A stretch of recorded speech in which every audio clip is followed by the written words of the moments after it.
Indonesia is the largest country in Southeast Asia with huge potential of Islamic economy and finance. Indonesia, with an estimated population of 258.7 million people by 2016, of which around 85% practice Islam, is the country with the world's largest Muslim population. Indonesia's Islamic financial industry has grown steadily in the past 2 decades. However, Indonesia's Islamic financial market share is still relatively small. The market share of Islamic banks, for example, is only 5.3% of the national banking industry. This condition is far below other countries, such as Saudi Arabia, Malaysia, and United Arab Emirates. To accelerate Islamic financial development, the government of Indonesia launched the Master Plan for Indonesian Islamic Financial Architecture, or Master Plan AXI. The Master Plan contains studies and recommendations to improve the Islamic financial industry in banking, capital market, non-bank financial institution, as well as religious social funds, which cover hedge fund, zakat, and wakaf. Furthermore, the government has established the National Islamic Finance Committee, or KNKS, through President Regulation Number 91 of 2016. KNKS is directly led by the President and Vice President, with 10 members consisting of leaders for government and independent regulators. KNKS has been entrusted to accelerate, expand, and advance the development of Islamic finance in order to promote national economic development. KNKS will also play a role in harmonizing the efforts of regulatory institutions, government, and Islamic financial industry to ensure the realization of a synergistic and progressive Islamic financial system. KNKS, synergizing efforts advancing the nation.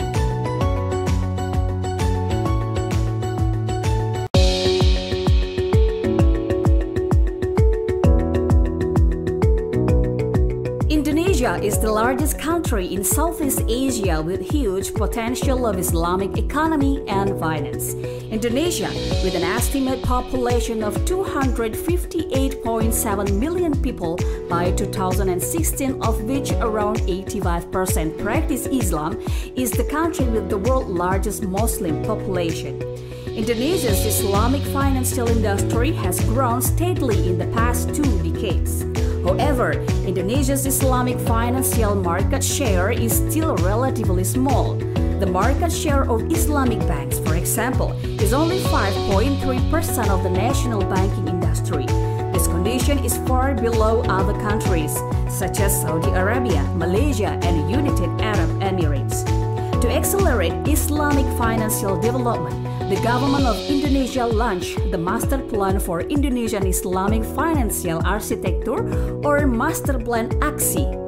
The Master Plan contains studies and recommendations to improve the Islamic financial industry in banking, capital market, non-bank financial institution, as well as religious social funds, which cover hedge fund, zakat, and wakaf.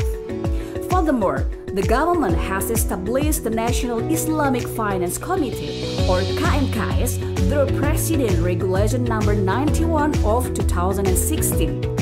KNKS is directly led by the President and Vice President, with 10 members consisting of leaders for government and independent regulators. KNKS has been entrusted to accelerate, expand, and advance the development of Islamic finance in order to promote national economic development.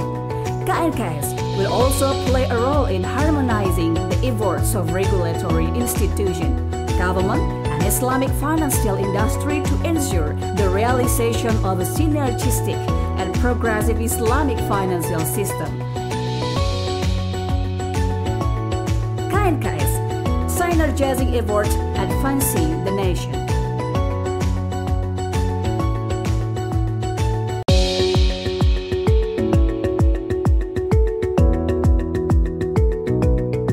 Indonesia is the largest country in Southeast Asia with huge potential of Islamic economy and finance. Indonesia, with an estimated population of 258.7 million people by 2016, of which around 85% practice Islam, is the country with the world's largest Muslim population. Indonesia's Islamic financial industry has grown steadily in the past 2 decades. However, Indonesia's Islamic financial market share is still relatively small. The market share of Islamic banks, for example, is only 5.3% of the national banking industry.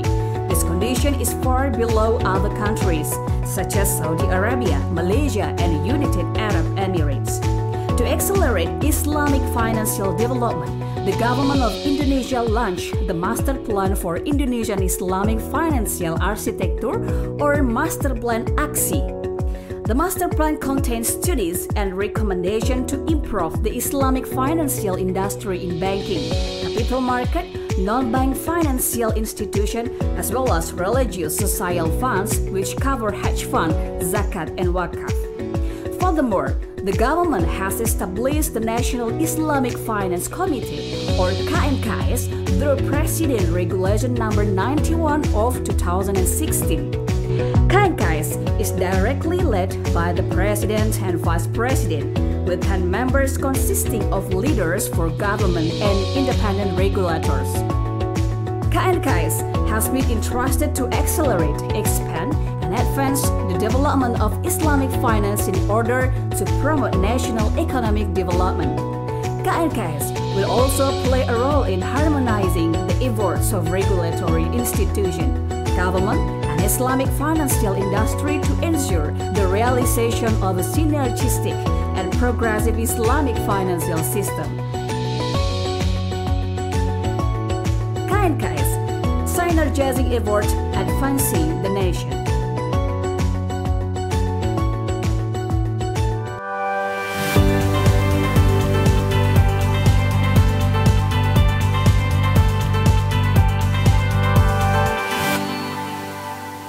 Assalamualaikum warahmatullahi wabarakatuh.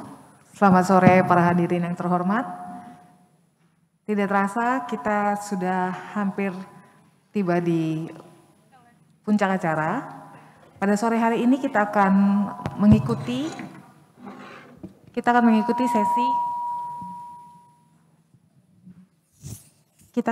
sesi diskusi keempat dengan tema penguatan sistem pelayanan sertifikasi dan ketertelusuran produk halal dengan narasumber kami yang terhormat.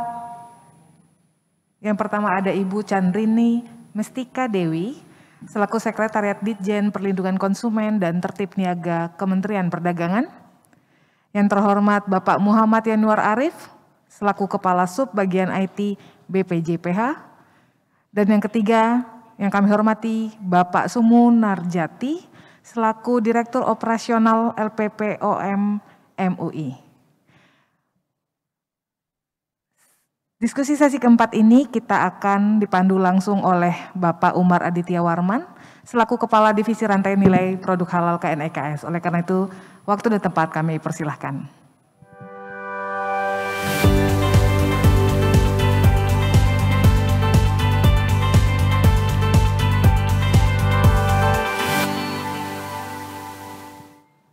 Oke, baik. Terima kasih Mbak MC, Mbak Mona, Mbak Manu. Bismillahirrahmanirrahim. Assalamualaikum warahmatullahi wabarakatuh. Terima kasih Bapak Ibu yang telah hadir. Bersama kami telah hadir Bu Chandrini Mestika Dewi selaku Direktur Jenderal Perlindungan Konsumen dan Tertib Niaga, Sekretariat Dirjen Perlindungan Konsumen dan Tertib Niaga. Selamat datang Bu. Bersama kami juga ada Pak Sumonar Jati, Direktur Operasional LPPOM MUI.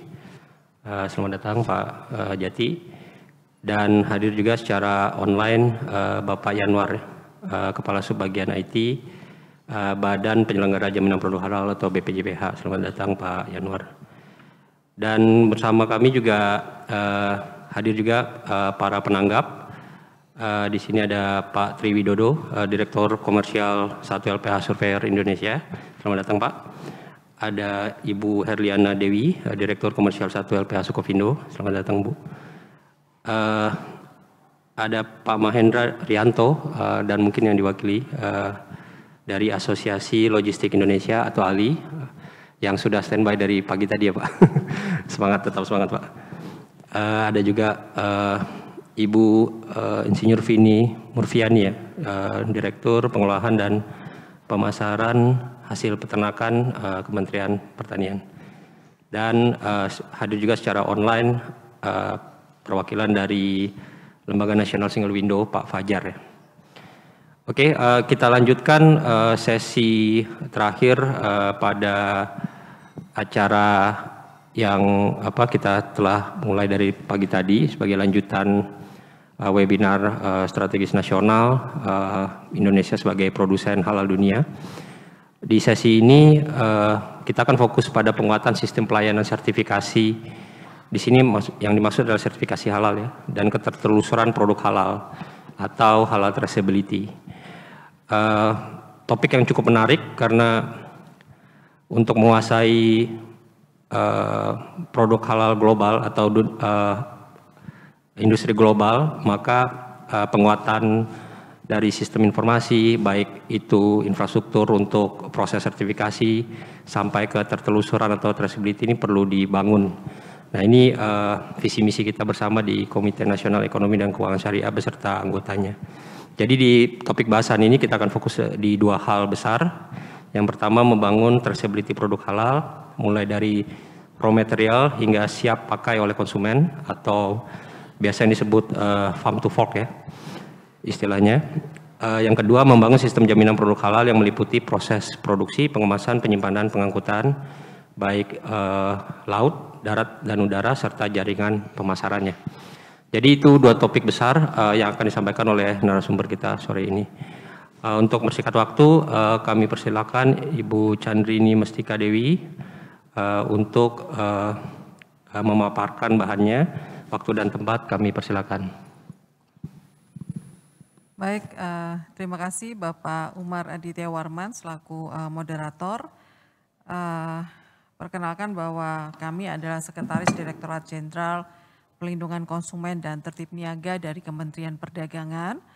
Jadi cukup banyak tadi pembicara dari Kementerian Perdagangan tetapi dengan unit yang berbeda-beda, dan di dalam Direktorat Jenderal Pelindungan Konsumen dan Tertib Niaga kami memiliki unit pelaksana teknis untuk melakukan proses sertifikasi dan juga melakukan proses pengujian.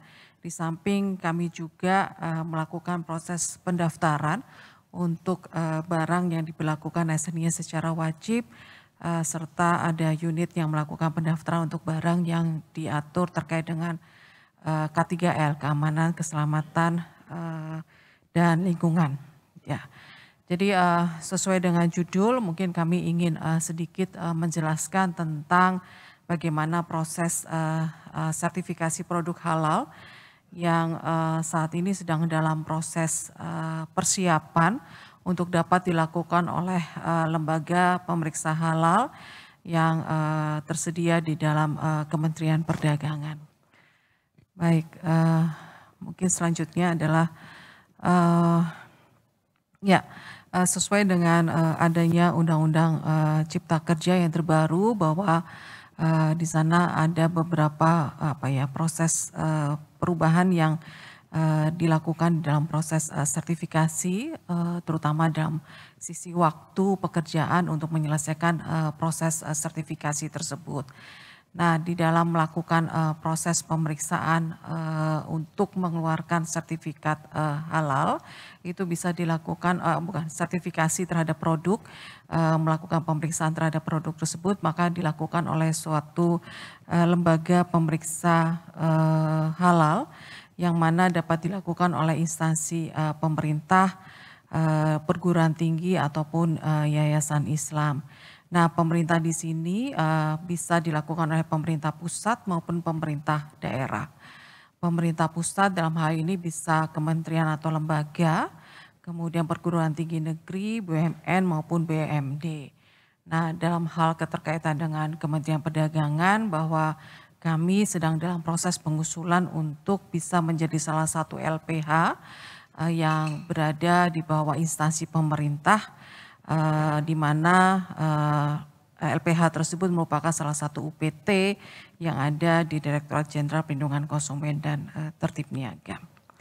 Dan proses penelusuran dari sertifikasi produk halal tersebut itu adalah mengandung sistem telusur atau traceability, bukan end product analysis. Mungkin nanti kami bisa jelaskan dalam slide berikutnya terkait dengan bagaimana sih proses sertifikasi itu dilakukan.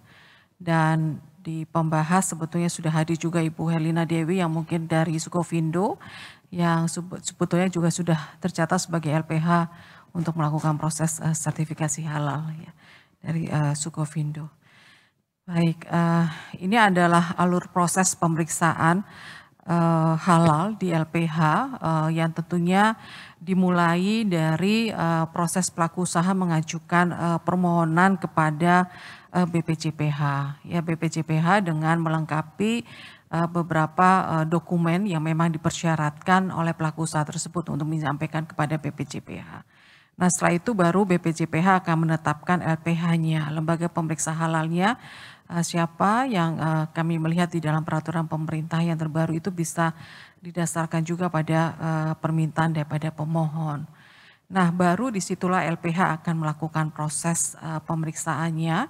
Pertama adalah memeriksa dokumen yang disampaikan oleh pelaku usaha dengan melakukan penilaian di kantor berdasarkan daripada dokumen-dokumen yang disampaikan. Kemudian setelah itu baru dilakukan proses pemeriksaan di lokasi produksi, di mana ini adalah untuk mencocokkan bagaimana yang tertera di dalam dokumen tersebut dengan apa yang ada di dalam lapangan. Jadi nanti yang dilihat adalah mulai dari proses bahan bakunya, baik penyimpanannya maupun penerimaannya sampai ke proses distribusi. Dan apabila di dalam rantai pemeriksaan tersebut dilihat bahwa ada unsur yang mungkin tidak bisa dibuktikan bahwa memiliki satu dokumen pendukung untuk kehalalannya, maka auditor halal itu bisa melakukan sampling dan bisa melakukan pengujian terhadap sampel tersebut untuk memastikan bahwa sampel tersebut adalah bebas DNA babi dan alkohol. Nah, setelah itu baru berdasarkan analisa dokumen dan juga pemeriksaan di lokasi produksi dan juga pemeriksaan pengujian laboratorium, maka akan dilakukan kajian terhadap hasil dan setelah itu baru dinyatakan di dalam sertifikat hasil pemeriksaan halal yang kemudian disampaikan kepada BPJPH untuk kemudian nanti akan disampaikan kepada MUI untuk bisa dilakukan fatwa halalnya. Baik, mungkin proses lebih rinci daripada masing-masing pemeriksaan yang ada, bahwa pada waktu awal pelaku usaha akan menyampaikan data yang meliputi nama dan jenis produk, dan ini sangat penting bahwa nama dan jenis produknya tersebut itu harus sesuai dengan nama produk yang akan disertifikat halal. Dan dari penelusuran terhadap nama produk tersebut juga sudah bisa diidentifikasi kehalalannya, baik dari mungkin gambarnya, kemudian penamaannya, apabila memang sudah terlihat bahwa produk tersebut memang diragukan untuk kehalalan, mungkin bisa ada proses penolakan untuk memproses lebih lanjut oleh BPJPH. Nah, tetapi apabila sudah masuk oleh ke LPH, maka LPH tersebut melakukan pemastian kembali untuk penelusuran terhadap usulan nama dan jenis produk tersebut. Kemudian di samping itu juga dilakukan pemeriksaan terhadap daftar produk yang diusulkan untuk disertifikasi halal. Ya, di mana dicocokkan antara produk tersebut dengan bahan baku yang digunakan. Nah, bahan bakunya tersebut berdasarkan pelatihan yang diterima oleh para auditor halal, sebetulnya sudah ada beberapa data yang merupakan positive list beberapa jenis produk yang sebetulnya sudah dianggap halal. Nah, tetapi bagaimanapun juga pada saat waktu pemeriksaan terhadap bahan baku tersebut juga dipastikan dokumen pendukung yang menyatakan bahwa memang betul bahan baku tersebut adalah merupakan bahan baku yang bersifat halal. Memang ada beberapa pengecualian apabila ada menggunakan bahan baku yang berasal dari tanaman, maka dan bahan tambang ini dikecualikan untuk dibuktikan dengan sertifikat halal. Tanaman dan bahan tambang yang tanpa proses pengolahan maka sudah dipastikan bahwa ini adalah produk yang halal. Nah, setelah itu proses selanjutnya yang dilakukan adalah bagaimana dokumen pelaku usaha tersebut yang terkait dengan proses pengolahan produknya. Jadi ini ada satu dokumen mutu yang merupakan sistem jaminan produk halal yang dibuat oleh pelaku usaha yang akan menceritakan tentang proses pengolahan produk tersebut dari pembelian bahan baku, penerimaan bahan baku, penyimpanan bahan baku, pengolahan, pengemasan, penyimpanan barang jadinya dan hingga sampai ke distribusinya. Jadi itu pun juga akan dilakukan pemeriksaannya. Dan apabila ada suatu unit yang mungkin melakukan produksi produk halal dan produk non halal pada satu perusahaan, maka harus dipastikan bahwa pencucian yang dilakukan ataupun sarana pencucian terhadap segala peralatan produksi yang digunakan itu akan berada pada tempat yang berbeda. Selanjutnya mungkin lebih detail kalau pemeriksaan bahan ya mungkin tadi sebagian besar sudah saya sampaikan bahwa harus didukung oleh dokumen pendukung bahan dan kemudian kesesuaian bahan yang memang ada tertera di dalam dokumen dengan resep atau formula daripada pembuatan barang tersebut. Nah, ini akan ditelusuri oleh auditor halal.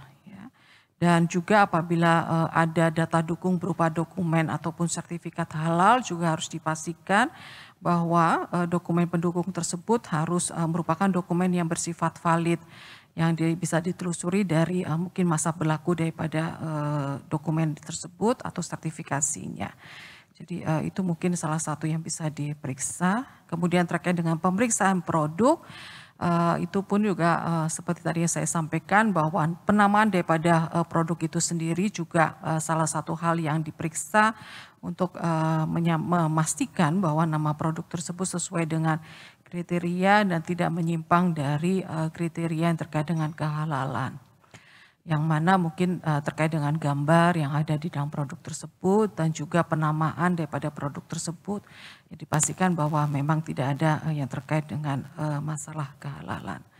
Kemudian juga terkait dengan profil sensori daripada produk tersebut ya jadi apabila sensori adalah testing terhadap penciuman ataupun rasa daripada produk tersebut itu dipastikan bahwa tidak terasa atau tercium adalah terkait dengan yang biasa digunakan mungkin yang mengandung barang atau bahan baku haram. Jadi sensori produk tersebut juga dipastikan pada saat dilakukan pemeriksaan. Kemudian ada khusus untuk produk repackaged atau relabel, maka itu pun juga akan dilakukan pemeriksaannya oleh auditor halal. Baik, kemudian juga di samping tadi pemeriksaan terkait dengan produknya, maka di samping itu juga dilakukan pemeriksaan terhadap fasilitasnya. Jadi fasilitas produksinya itu dilakukan pendaftaran dan juga diperiksa yang pasti bahwa apabila ada produk halal dan non halal maka bahwa proses penampungan bahan, penimbangan bahan, pencampuran bahan dan pencetakan produk tersebut berada pada lokasi yang berbeda ya apabila memang mereka pelaku usaha tersebut memproduksi produk halal dan non halal tetapi apabila hanya memproduksi produk halal maka dipastikan bahwa fasilitas produksi tersebut juga didukung dari sisi higienitas dan kebersihannya. Ya, kemudian Sehingga yang perlu diperhatikan pada pemeriksaan fasilitas ini adalah kesesuaian terhadap layout pabrik, kemudian fasilitas produksinya, termasuk pergerakan personil dari area halal ke area non halal, sehingga dipastikan bahwa tidak akan ada terjadi potensi kontaminasi silang apabila ada lokasi-lokasi yang berdekatan. Baik, kemudian pemeriksaan di samping tadi diproduksi, kemudian juga sampai ke rantai fasilitas, itu juga sampai di pengemasan. Jadi yang diperiksa adalah bukan hanya bahan pengemasnya, tetapi juga sampai sarana pengemasnya. Itu ada dipastikan bahwa itu adalah menggunakan fasilitas yang atau barang-barang yang halal. Kemudian di samping itu juga ada pemastian lain mungkin yang mungkin kalau ini adalah khususnya untuk pengaturan terkait dengan label, itu pastinya bahwa kemasan tersebut juga sebaiknya juga memenuhi ketentuan standar produk dan regulasi. Nah, terkait dengan pemenuhan terhadap ketentuan ini, tentunya akan tidak dilakukan pemeriksaannya oleh auditor halal, tetapi juga mungkin dipastikan oleh tim produksi yang ada di dalam pabrik tersebut, bahwa ada pengaturan terkait dengan label yang memang ada khusus di beberapa produk. Ya, jadi ini adalah terkait dengan misalnya komposisinya, berat bersihnya, kode produksinya, masa kadaluarsanya, dan ini ada dipastikan bahwa kemasan daripada produk tersebut memiliki label yang memang lengkap menuliskan informasi terkait dengan hal-hal yang memang diwajibkan untuk tertulis di dalam label tersebut. Kemudian juga terkait dengan kemasannya, itu dipastikan bahwa kertas ataupun bahan pengemas tersebut terbuat dari bahan yang aman apabila digunakan untuk produk pangan. Kalau untuk produk yang lain mungkin ada pengaturan mengenai persyaratan pencantuman labelnya. Kemudian terkait dengan pemeriksaan distribusi juga dilakukan pemeriksaan oleh auditor halal bahwa memang ini adalah yang diperiksa adalah sarana pengangkutan dari tempat penyimpanan ke alat distribusi dan juga alat transportasi yang digunakan untuk distribusi produk tersebut. Jadi dipastikan bahwa fasilitas yang digunakan itu bebas dari kontaminasi yang menyebabkan keraguan kehalalan. Dan terutama apabila ada sharing facility, maka terhadap distribusi harus dipastikan tidak terjadi kontaminasi. Dan kemudian pemeriksaan sampai ke penjualan, bahwa sarana penjualan atau penyajian dan proses penjualan juga turut dipastikan di dalam proses sertifikasi halal ya oleh auditor halal. Dan di sini kami juga menyampaikan bahwa produk yang beredar di samping produk-produk tersebut memang diwajibkan untuk halal, terdapat pengaturan produk yang mungkin diwajibkan juga terkait dengan SNI yang diberlakukan SNI secara wajib, atau produk yang mungkin wajib untuk registrasi karena produk tersebut terkait dengan K3L. Jadi pencantuman ataupun pengaturan barang yang boleh beredar itu sebetulnya di samping kewajiban terhadap halal juga ada kewajiban lain, yaitu terkait dengan produk yang diberlakukan SNI secara wajib, maka patut produk tersebut sudah harus memiliki sertifikasi SPPT SNI dan juga proses pendaftarannya untuk mampu telusur daripada barang tersebut. Kemudian juga terkait dengan barang yang ditetapkan K3L, maka barang tersebut juga perlu dilakukan proses registrasi, di mana pada saat proses registrasi itu pelaku usaha menyampaikan hasil uji daripada persyaratan mutu yang ditetapkan terhadap barang tersebut. Dan ada pencantuman nomor registrasi di dalam produk atau kemasan, yang mana ini juga bisa digunakan untuk sebagai alat telusur daripada kesesuaian daripada produk tersebut untuk pemenuhan ketentuan yang diwajibkan.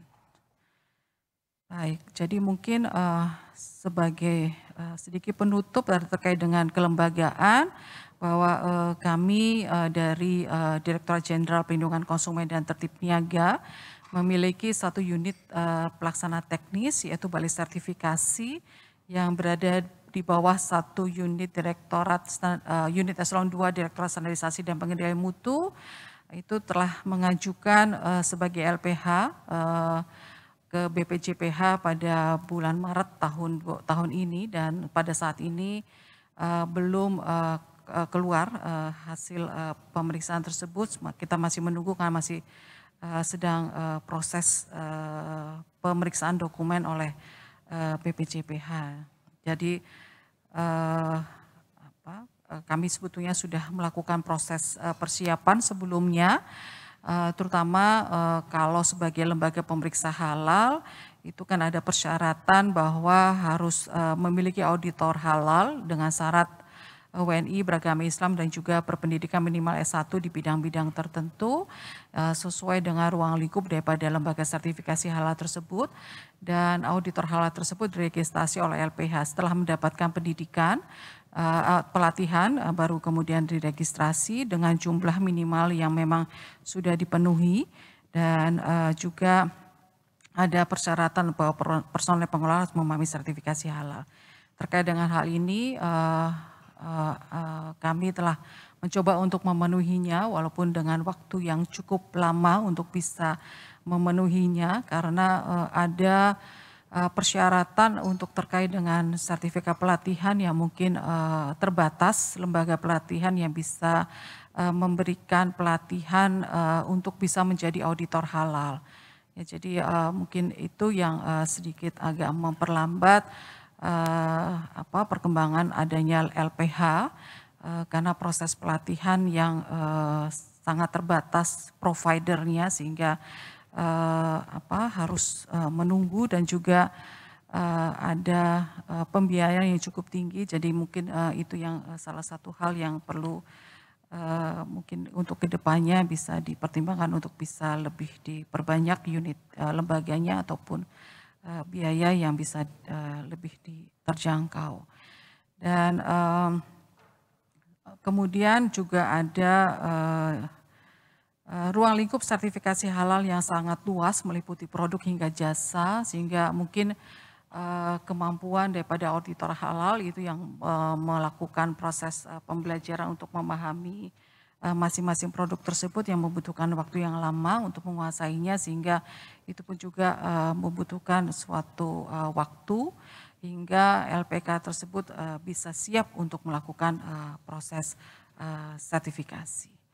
Jadi mungkin itu Bapak hal yang bisa saya sampaikan sedikit kalau dikaitkan dengan ketelusuran daripada produk, karena kami terkait dengan produk halal belum pernah melakukan proses sertifikasinya, tetapi karena di unit kami itu sebetulnya juga ada Direktorat Pengawasan Barang Beredar yang melakukan proses pengawasan setelah di pasar, tetapi yang pada saat ini yang baru bisa kami lakukan ada pengawasan untuk barang beredar tadi terkait dengan kewajiban pemenuhan standar SNI wajib, dan juga terkait dengan K3L. Jadi kami memiliki pengalaman untuk terkait dengan ketelusuran terhadap hal tersebut.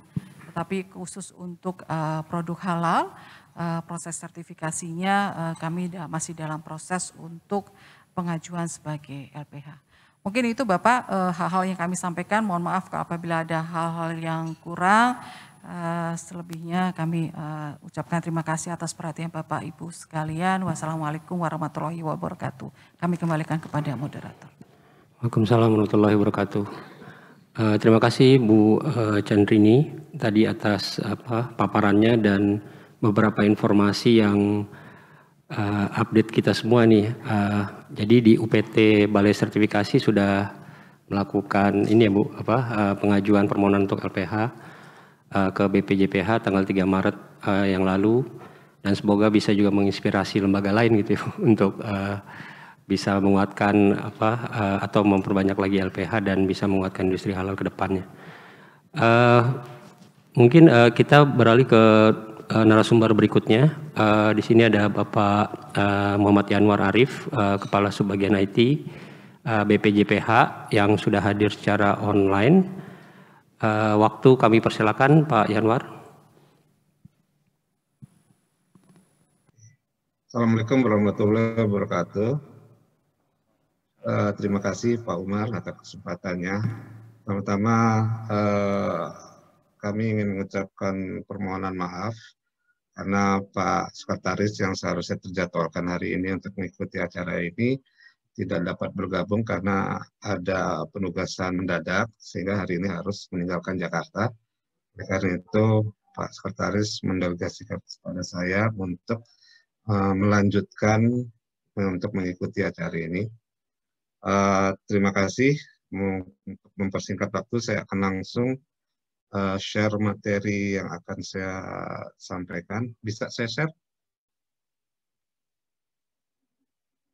Silakan Pak Yanwar.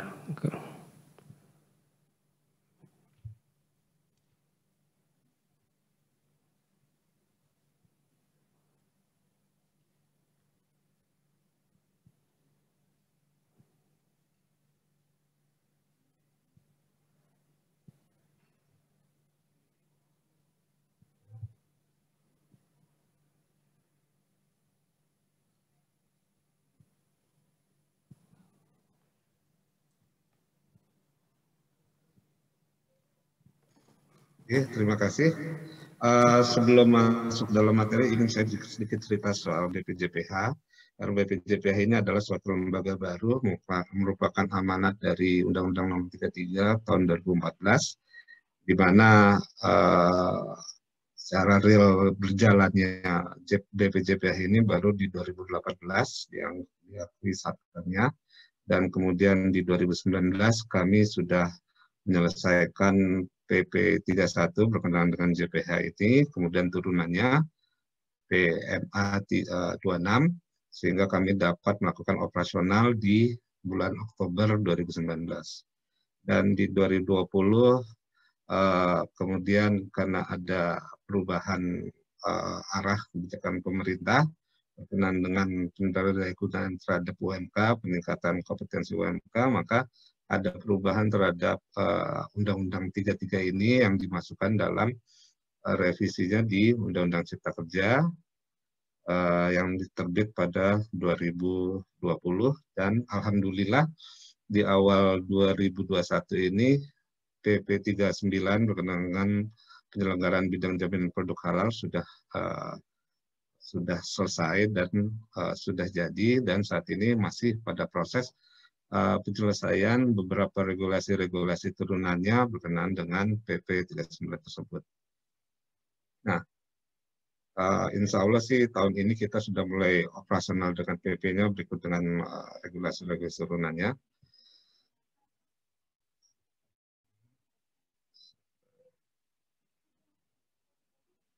Oke, saya lanjut. Sebelum masuk lebih detail, saya ingin menginformasikan berkenaan dengan kewenangan BPJPH.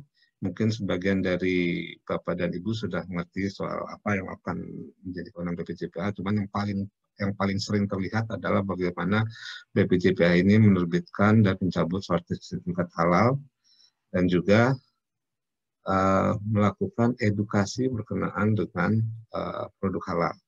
Jadi kewenangan lain lebih bersifat untuk supporting terhadap yang utama adalah tentang sertifikat halal.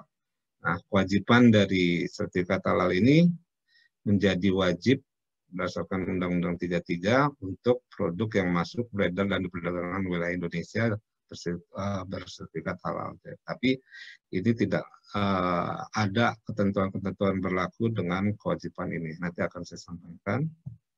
Kemudian penjelasan-penjelasan seperti produk itu apa, itu ada di Undang-Undang 33, yaitu terbagi dua barang dan jasa, dan yaitu seperti makanan, minuman, obat, kosmetik, produk kimiawi, dan barang gunaan dan lainnya. Kemudian juga lanjut, ketika berbicara makanan, minuman, obat itu menjadi memiliki jenis produk yang kita berkoordinasi dengan kementerian lain, lembaga terkait dan MUI. Dan untuk produk kimiawi, biologi, dan rekayasa genetika ini merupakan yang harus bersertifikat halal jika berkaitan dengan makanan, minuman, obat, dan kosmetik. Dan barang gunaan juga dengan kondisi hanya barang yang berasal dan atau mengandung unsur hewani. Dan jasa ini juga ada 7 jasa. Ada 7 jasa yang menjadi kewajiban bersertifikat, tapi ketujuh jasa ini hanya berkaitan dengan makanan, minuman, obat, dan kosmetik seperti penyembelihan, pengolahan, penyimpanan, pemasaran, pendistribusian, dan penjualan dan penyajian. Jadi Ini adalah bagian proses-proses sertifikat halal dalam arti ketika kita melakukan penelusuran suatu produk terhadap proses-proses produksinya. Nah, ini adalah berkenaan dengan penahapan kewajiban sertifikat halal yang saya sampaikan tadi yang di pasal 4 pada Undang-Undang 33, di mana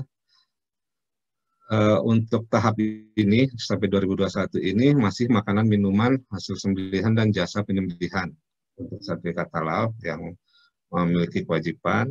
Untuk obat, terus kemudian kosmetik itu juga ada periode-periodenya dimulai dari 2021 ini. Jadi siap-siap untuk beberapa pelaku usaha yang mulai untuk kategori obat-obatan dan kosmetik dan barang gunaan di 17 Oktober 2021 ini sudah memiliki kewajiban sertifikat halal. Cuman ini adalah bagian untuk juga pembinaan kepada pelaku usaha, jadi tidak secara mutlak sertifikat halal atau proses kewajiban sertifikat halal itu menjadi kewajiban. Oke. Selanjutnya berkenaan dengan sistem penguatan sistem pelayanan sertifikat halal.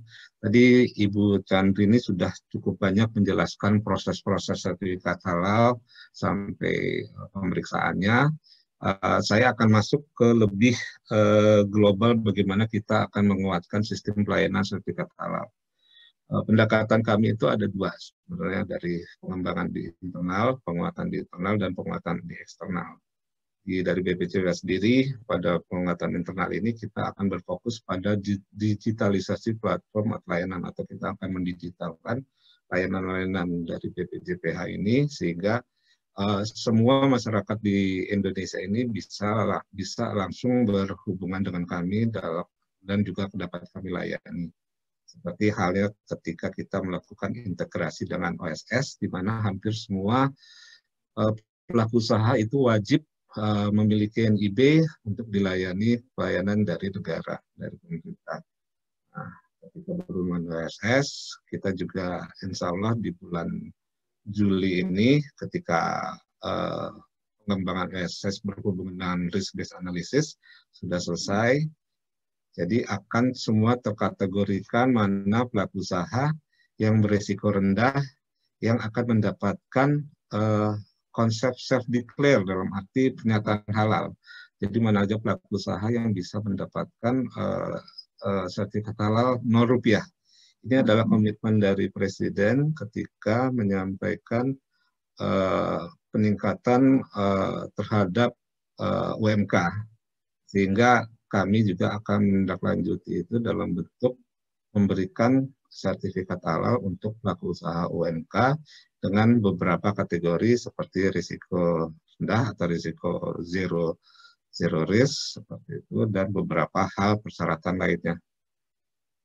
Kemudian kami juga berintegrasi dengan LPH. Insya Allah dalam waktu dekat ini kami sedang melakukan intensif dengan beberapa LPH untuk mengintegrasikan layanan sehingga benar-benar dari pelaku usaha itu adalah cukup mengakses halal sebagai single data source, kemudian para stakeholder itu akan terintegrasi datanya dengan BPJPH atau Halal untuk memanfaatkan data-data tersebut untuk kepentingan pemeriksaan atau kepentingan sidang fatwa. Karena itu kami sadar itu harus dilakukan secara digital, tidak mungkin dilakukan secara manual, semuanya harus terintegrasi antara LPH atau DHN MUI, sehingga proses sertifikasi halal akan cepat selesai sesuai dengan jadwal yang telah ditentukan. Kemudian juga kita juga berharap juga dapat bergabung atau berintegrasi dengan INSW berhubungan dengan produk-produk luar negeri, dan juga dapat bergabung dengan dan berintegrasi dengan BPOM sehingga kondisi halalan thayyiban itu benar-benar bisa terjadi, di mana sisi halal dari BPJPH dan baiknya itu dari BPOM. Dan Kemenkes juga kita harapkan juga bisa melakukan integrasi untuk EIRT dan informasi-informasi lain yang berhubungan yang diterbitkan oleh Kemenkes dan Dukcapil ini ketika kita berhubungan dengan beberapa personil atau orang-orang yang terlibat dalam aktivitas sertifikat halal seperti Dukcap, seperti auditor halal, penyelia halal, ada yang baru adalah pendamping PPH dan juga pengawas JPH. Lalu dengan perbankan ini adalah untuk memudahkan bagi pelaku usaha untuk melakukan transaksi keuangan dengan BPJPH. Dan juga yang menarik ke depan adalah ada content aggregator yang akan memanfaatkan data-data umum tentang sertifikat halal yang akan dimanfaatkan oleh pihak ketiga untuk kepentingan publikasi atau penyebarluasan informasi dengan berikut tentang sertifikat halal atau halal produk halal. Dan selanjutnya adalah bagaimana kita mencapai masyarakat yang lebih luas. Pertama memang kita sudah memiliki sistem si halal itu dengan platform web based, tapi kita akan mengembangkan yang lebih luas dalam bentuk digital lainnya seperti mobile dan lain-lain. Tapi kita tidak menutup kemungkinan ada kondisi yaitu dengan online gateway untuk pendaftaran. Kita coba berhubungan dengan platform-platform online marketplace seperti yang sekarang banyak terkenal, Tokopedia, Bukalapak, Blibli dan macam-macam, dan mereka kan melakukan pembinaan terhadap pelaku usaha. Jadi bagian ini adalah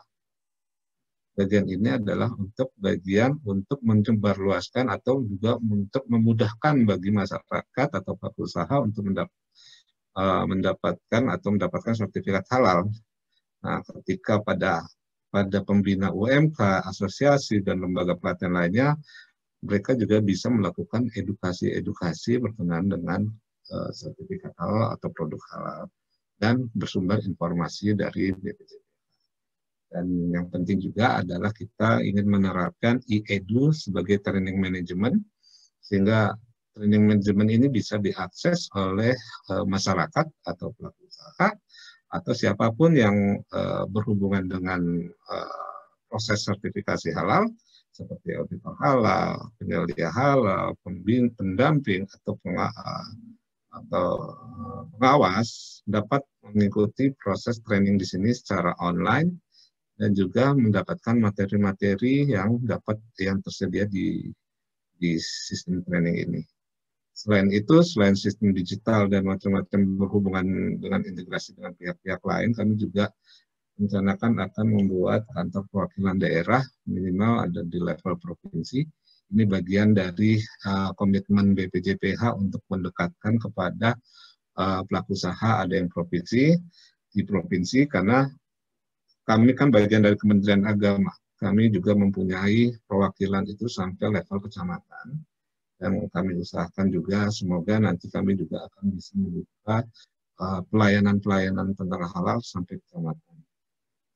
Dan juga dari internal kami mengharapkan ada regulasi-regulasi, terbentuknya regulasi yang memudahkan bagi pelaku usaha atau bagi stakeholder ketika menjalankan sertifikat halal.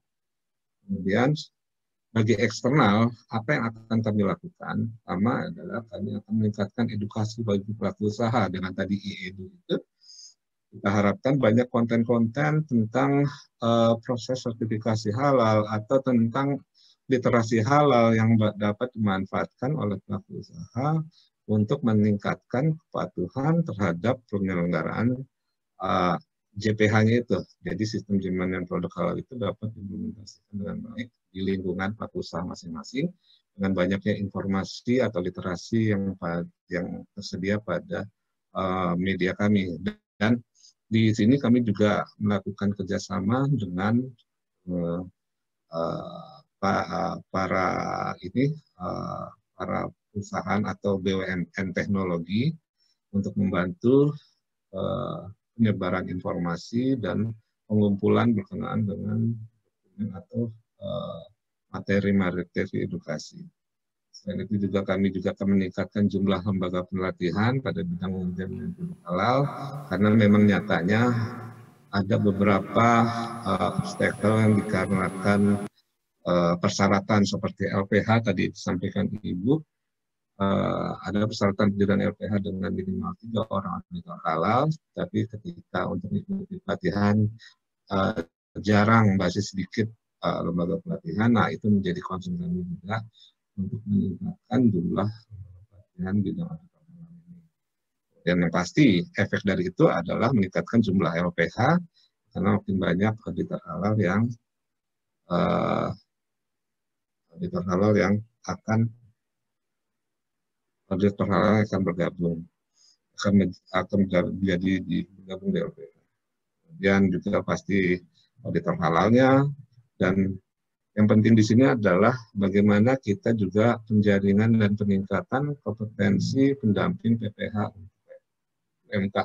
Karena UMK ini kan jumlahnya sangat banyak sekali, sehingga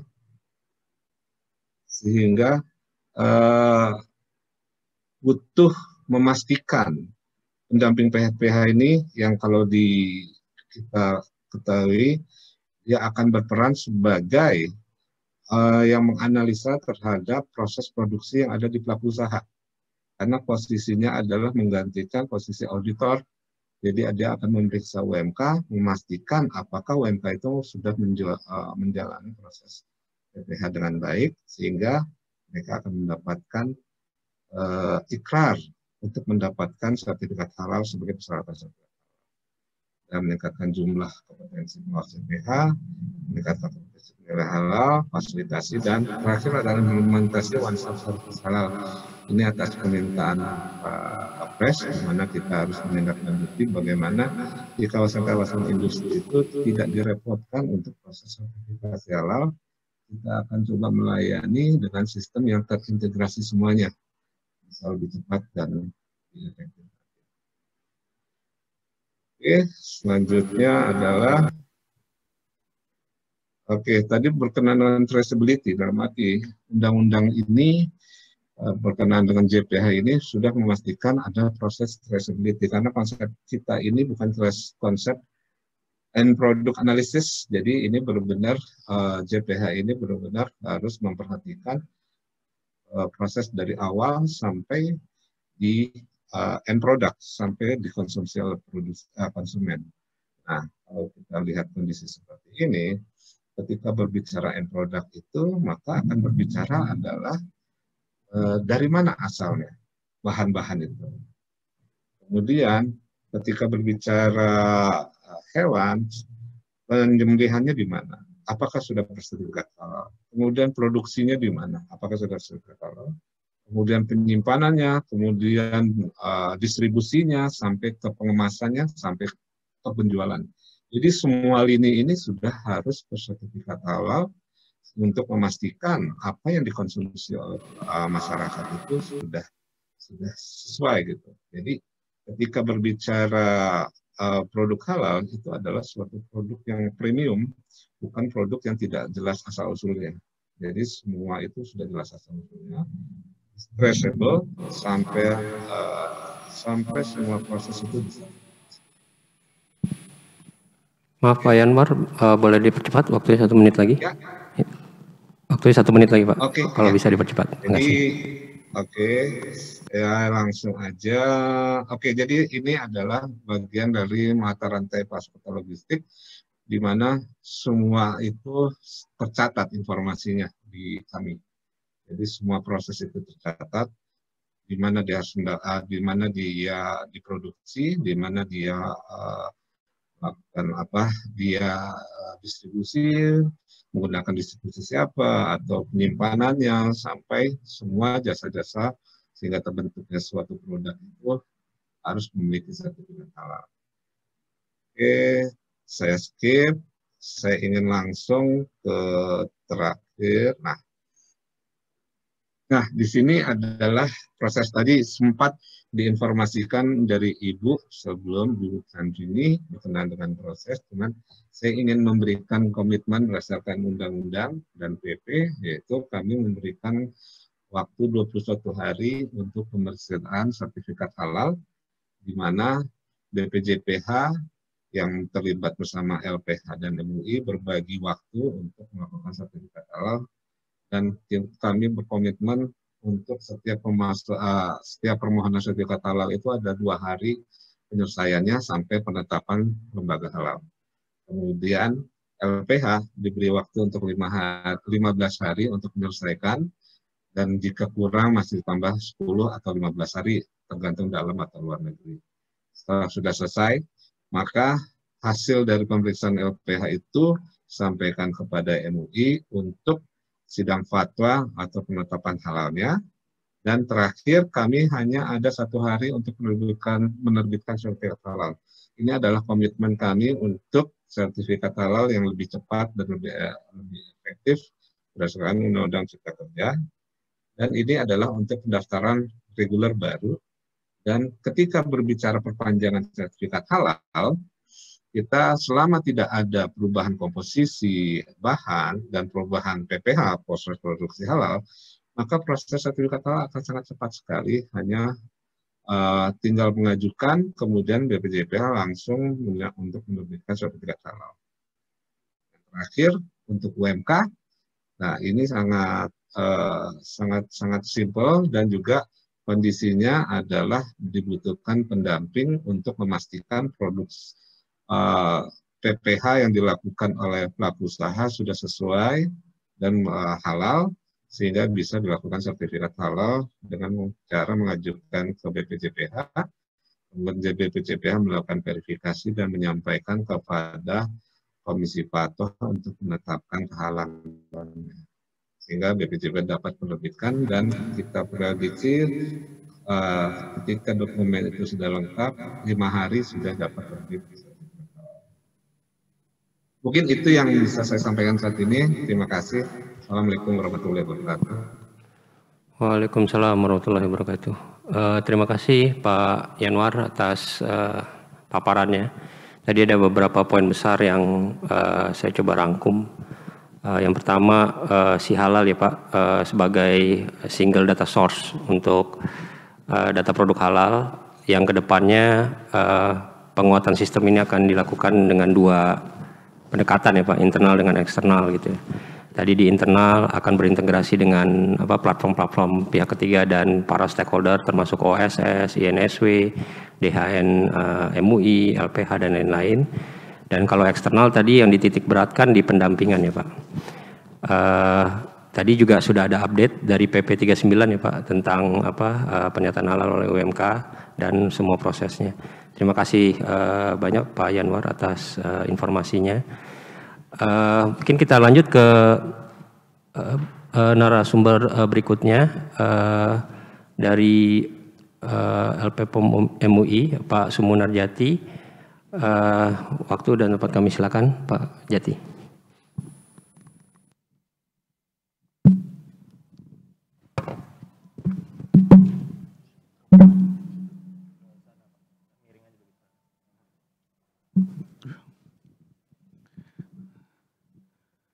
Baik, bismillahirrahmanirrahim. Assalamualaikum warahmatullahi wabarakatuh.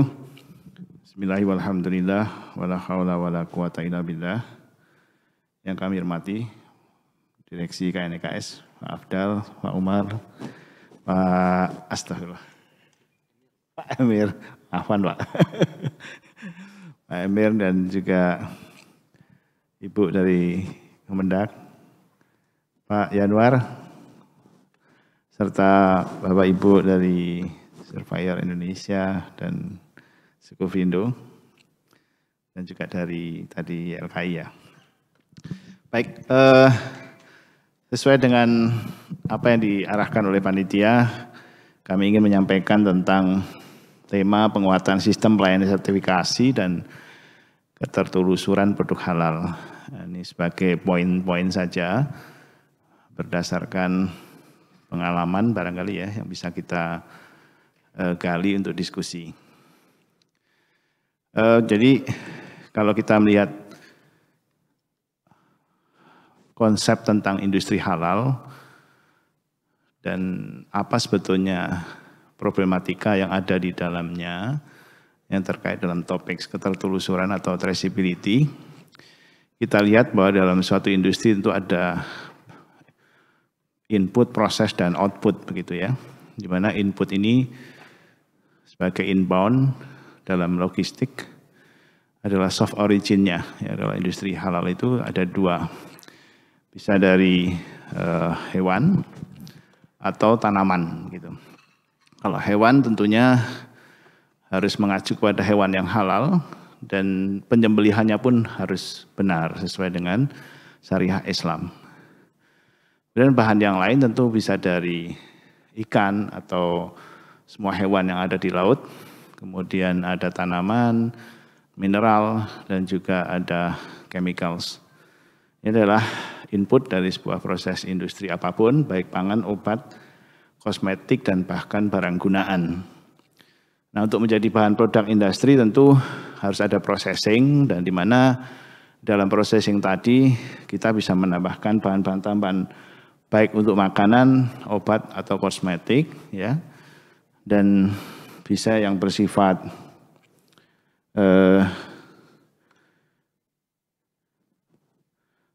preliminary operation atau conversion atau bahkan untuk pengembangan produk stabil misalkan ya dan seterusnya.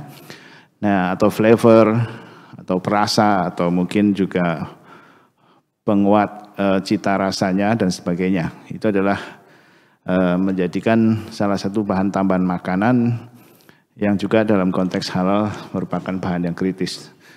Kemudian dari processing ini menjadi sebuah produk akhir dari sebuah manufacture itu sebagai bagian dari proses dan masuklah ke pengemasan dari produk itu, kemudian tentu setelah dikemas, kemudian disimpan di gudang manufacture atau mungkin di gudang lain, kemudian ditransportasikan, didistribusikan, kemudian dimasukkan di warehouse atau mungkin ada retailer dan seterusnya sampai kepada customer. Ini adalah bisnis proses industri halal. Dan di situ ada persoalan ketika kita melakukan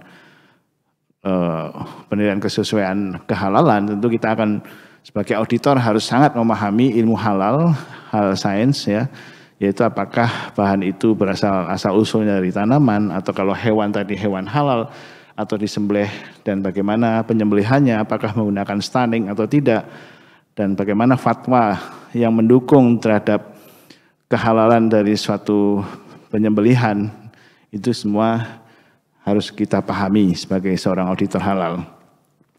Dan dalam proses kontaminasinya pun karena akan menjadikan sebuah produk halal, tentu tidak boleh ada cross contamination baik itu dari elemen yang haram maupun yang najis begitu ya, dan apalagi najisnya najis yang berat.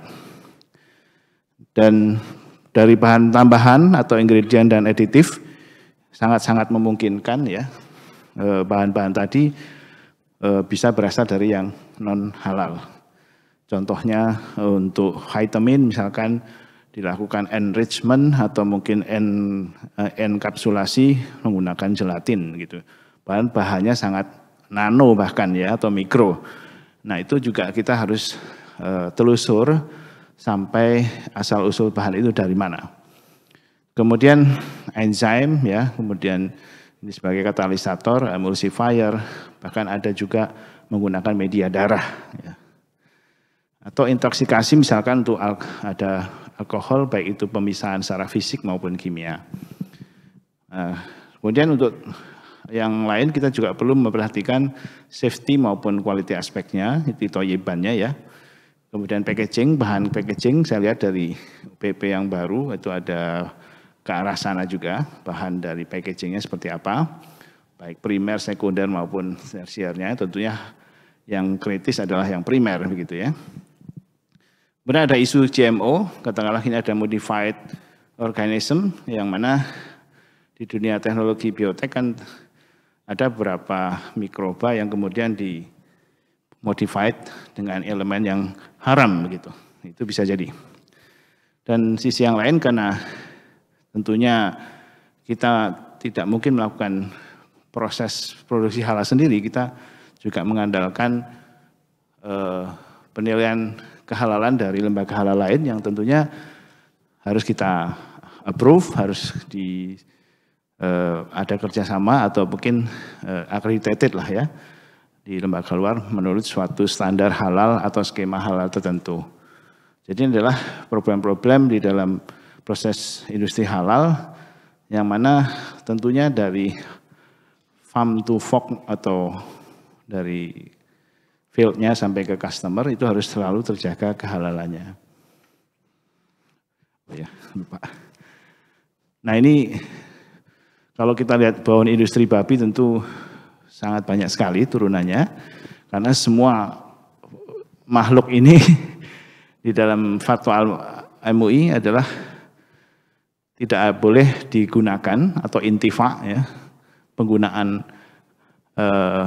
babi dan turunan atau derivatifnya dilarang, termasuk bulu misalkan untuk kosmetik atau untuk sikat gigi, kulit untuk bahkan bisa jadi kolagen, tulang untuk gelatin misalkan, dan lain-lain termasuk daging tentunya. Nah, itu kita harus sangat memahami sebagai seorang auditor halal tentang ilmu ini, ya. Jadi itu akan bisa kita baca selain menggunakan autentikasi laboratorium pengujian yang terakreditasi tentunya pada skema pengujian halal, karena kita akan uji sampai ke DNA-nya atau uji alkoholnya misalkan.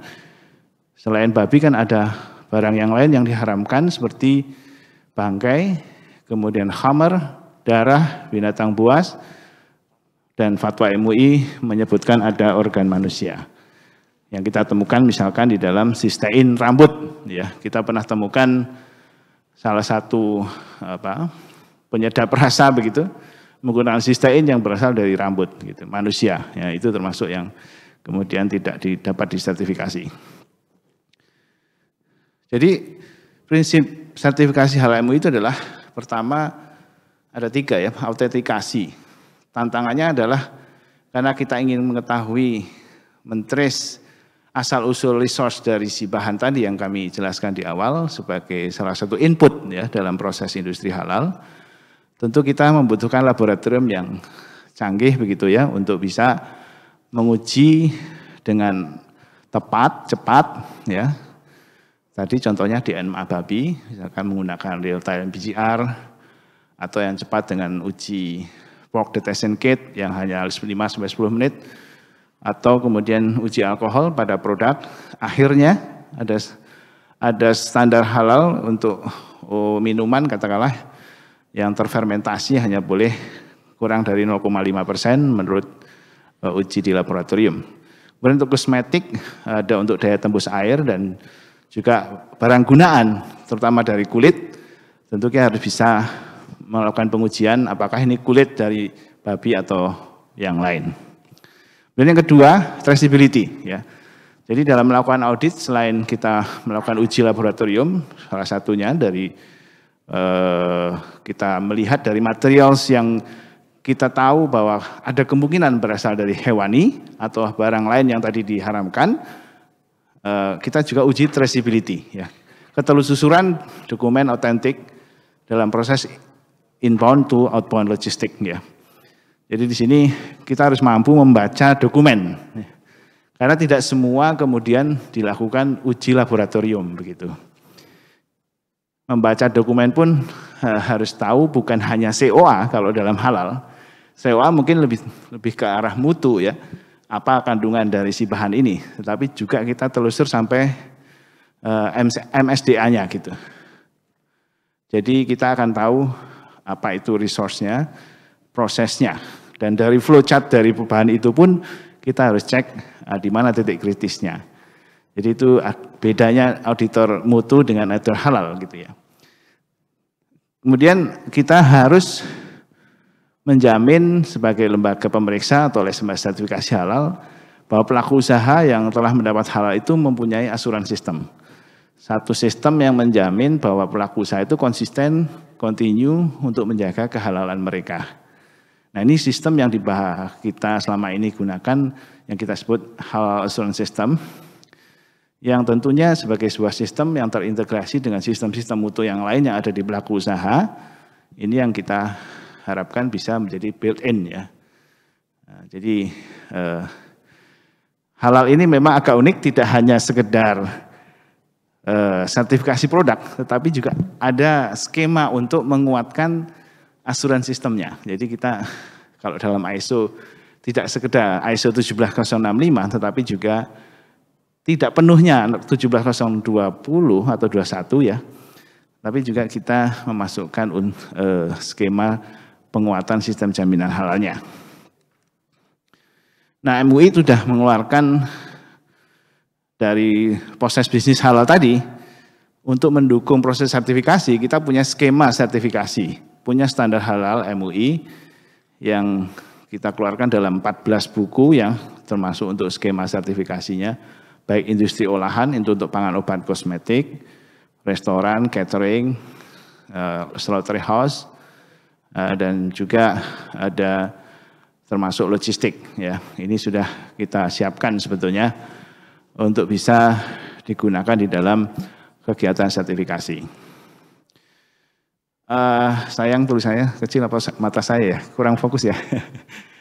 Sedikit untuk kita gambarkan problematika jaminan produk halal di Indonesia dalam konteks sertifikasi ya. Tentunya kalau kita bicara konteks sertifikasi ada pihak pertama, 2 dan 3. Ini kita lihat dalam konteks pihak ketiga ya.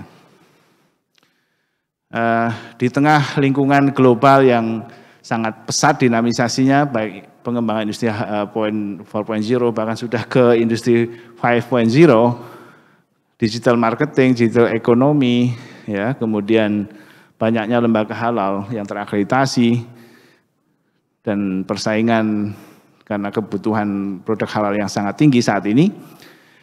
Indonesia saat ini sudah punya regulasi, tapi ada catatan kapan nih efektif berjalan ya. Kalaupun ada PP 39 penahapannya seperti apa contohnya. Kemudian yang saat ini belum clear ya menurut kami adalah standarnya gitu ya. Standar halal itu yang mau dipakai yang mana? Apakah akan digunakan yang dimiliki MUI? MUI sudah menyerahkan sepenuhnya kepada negara untuk digunakan. Ya, jadi kalau tidak ada standar termasuk standar pengukurannya, ya belum bisa kita lakukan kegiatan sertifikasi halal. Jadi ini harus menjadi concern ya untuk bisa segera kita memiliki standar yang bisa diputuskan, ditetapkan untuk bisa digunakan pedoman bagi kegiatan sertifikasi halal oleh pelaku usaha maupun LPH gitu ya. Selama ini sudah ada beberapa yang sudah dibuat, tapi masih sifatnya payung ya. Yang agak detail untuk sertifikasi ruminansia untuk pemotongan maupun hewan besar gitu ya, maupun ayam unggas begitu. Nah kemudian juga meteorologinya atau laboratorium standarnya seperti apa. Yang SNI alkohol ini rasanya sudah akan diputuskan, tapi untuk DNA babi tadi belum. Ya, kalau kami selama ini menggunakan validasi sendiri dan sudah terakreditasi ya. Nah itu pun akan diadopsi monggo gitu ya. Nah kemudian dari standar halal ini karena menjadi pedoman oleh lembaga pemeriksa halal, lembaga akreditasi dan juga semacam YLKI, market surveillance atau dari Kemendak ada ya bidang untuk itu. Dan nantinya akan produk, jadi bicara sertifikasi halal itu ujungnya adalah produk itu akan dikonsumsi oleh masyarakat dan keberterimaan masyarakat untuk mengakui produknya halal, ada trust di sana, ada confident di sana, sehingga mereka harus paham proses traceability ini. Kalau tidak meyakinkan, meragukan, itu juga bisa ketidakpercayaan terhadap produk halal tersebut. Sehingga tentu daya belinya menurun dan mungkin produktivitas industri usahanya menjadi juga tidak menarik ya. Nah, jika competitiveness-nya produk halal nasional menjadi kurang. Jadi ini menjadi sangat penting menurut saya. Boleh dikecilkan lagi, mohon maaf. Dengan adanya gambaran global ini, kami sangat mohon concern terhadap kita semua selaku stakeholder halal agar tata kelola kolaboratif ya di antara regulator, kemudian industri maupun pelaku usaha itu segera terjalin dengan baik. Karena tadi misalkan ada beberapa titik yang masih kosong, tentu kita belum bisa melakukan kegiatan ini. Kemudian dengan lingkungan yang digitalisasi sudah, apalagi dengan pandemik seperti ini, tentu sistem pelayanan sertifikasi halal harus sudah prima, berbasis digital. Kalau tidak, kita akan tidak bisa mengejar dinamisasi yang ada di atas sana, yang mungkin tadi disampaikan Pak Afdal, jangan-jangan kita hanya akan jadi pasar gitu ya. Kita tidak bisa menunjukkan produk halal kita, kemudian bisa kita ekspor dan seterusnya. Kemudian juga ada aplikasi-aplikasi traceability system yang harus terintegrasi. Ya. Ini yang menjadi tantangan dalam diskusi ini, di mana arahnya kan ke arah halal value chain ya. Kalau dulu mungkin Pak Jati 2 menit lagi Pak. Iya Pak. Jadi proses sertifikasi halal ini menjadi first gate-nya, dan harapannya ini clear ya, sehingga halal value chain yang mulai dari inbound, outbound ya, itu yang sampai logistik dan customer-nya itu tetap terjaga kehalalannya, dan di mana kalau LP POM saat ini memang sudah menyiapkan sistem pelayanan sertifikasi halal untuk pelaku usaha, untuk semua skema, baik restoran, industri olahan, slaughterhouse, termasuk juga barang gunaan, ya itu bisa kita akses. Kemudian bisa juga digunakan untuk marketplace, kemudian juga ada merchandise yang lain, bisa digunakan data-data yang di-generate dari Serol.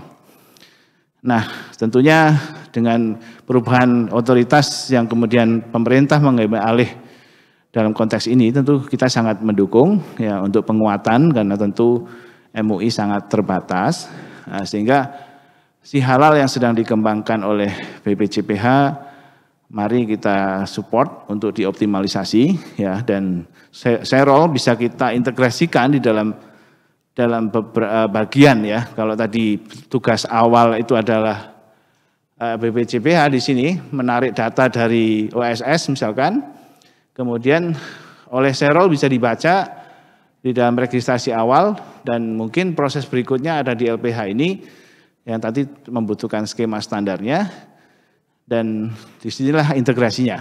Barangkali LPH lain dari Sukovindo maupun SI sudah memiliki sistem digital yang lain dalam pelayanan ini pun bisa saya kira diintegrasikan di sini ya, sehingga sekali lagi kita bisa mempercepat proses sertifikasi halal. Saya ingin menawarkan konsep saja bahwa dengan basis halal assurance system itu kita akan di setiap tahapan supply chain itu akan tetap terjaga kehalalannya ya. Tadi yang sudah kita siapkan dengan 14 skema produk, sertifikasi produk, itu mulai dari bahan baku, industri olahan, kemudian logistik untuk warehouse, distribusi maupun retailer. Ada beberapa skema persyaratan kriteria halalnya yang bisa digunakan oleh pelaku usaha, dan kita kembangkan dalam digital sistemnya menggunakan teknologi katakanlah blockchain begitu Pak. Ini harus sudah mengarah ke sana. Tentu dukungan pemerintah untuk menjadi buku besarnya yang bisa kita gunakan juga. Maaf ini. Ya. Jadi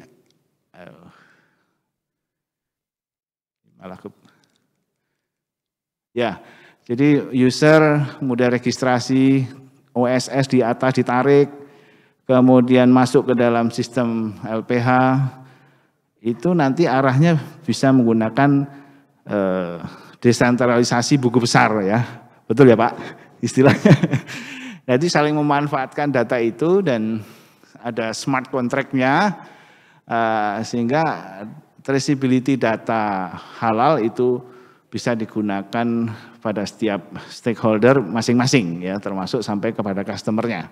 Dan ini semua akan menjadi efisien ya dengan blockchain ini, dan sekali lagi tadi peningkatan nilai dari produk halal menjadi lebih meningkat karena ada competitiveness, karena ada kepercayaan yang meningkat dari customer dengan adanya traceability yang baik.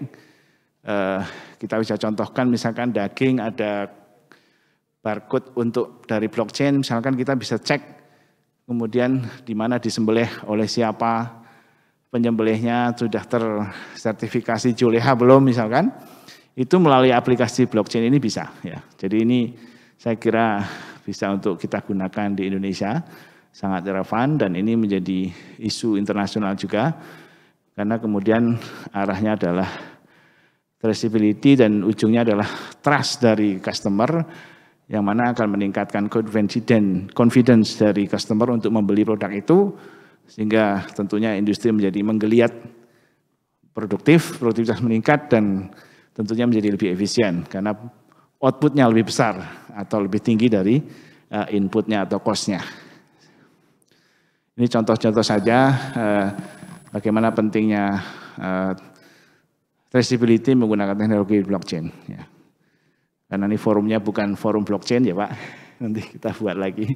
Tapi sekedar bahwa tuntutan untuk kita bisa menguatkan sistem pelayanan sertifikasi berbasis digital dan juga aplikasi traceability penting untuk pengembangan industri halal di Indonesia. Terima kasih. Assalamualaikum warahmatullahi wabarakatuh. Waalaikumsalam warahmatullahi wabarakatuh. Terima kasih banyak Pak Jati. Wah, ada aplausnya terakhir karena blockchain ya kali Pak. Jadi tadi kalau bisa saya rangkum ada prinsip sertifikasi halal MUI yang perlu diketahui dan mungkin diadopsi juga oleh stakeholder industri halal yaitu authentication, traceability dan halal assurance system karena ini sangat terkait ya Pak. Dan tadi juga menguatkan apa yang disampaikan Bu Sri di sesi awal ya di BPJPH bahwa MUI sudah menghibahkan tadi ya khasnya kepada negara dan akan diolah kemudian oleh BPJPH. Dan tadi ada juga harapan-harapannya seperti kolaborasi antar stakeholder, sistem pelayanan tersertifikasi halal digital terutama di era pandemi seperti saat ini dan aplikasi sistem traceability yang terintegrasi.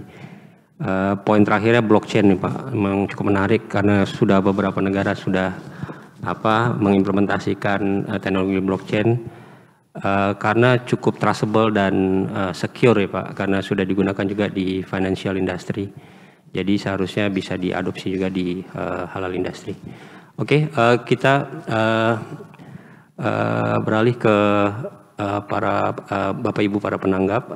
Di sini kita bisa mulai dari Ibu Vini Murfiani untuk menanggapi ketiga paparan yang sudah disampaikan sebelum ini. Silakan Bu Vini.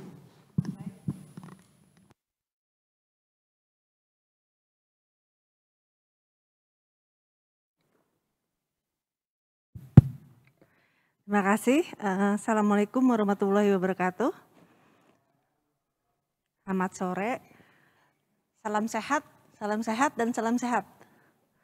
Terima kasih nih KNEKS sudah menyelenggarakan acara ini dan sudah diatur sedemikian rupa. Ada yang online, ada yang offline. Jadi aman, sehat semua insya Allah. Ini terus terang Pak Direktur, ini baru nih saya ikut yang tentang halal terkait dengan dulu KNKS ya. Nah biasanya tentang pembiayaan gitu, diundang terkait dengan halal.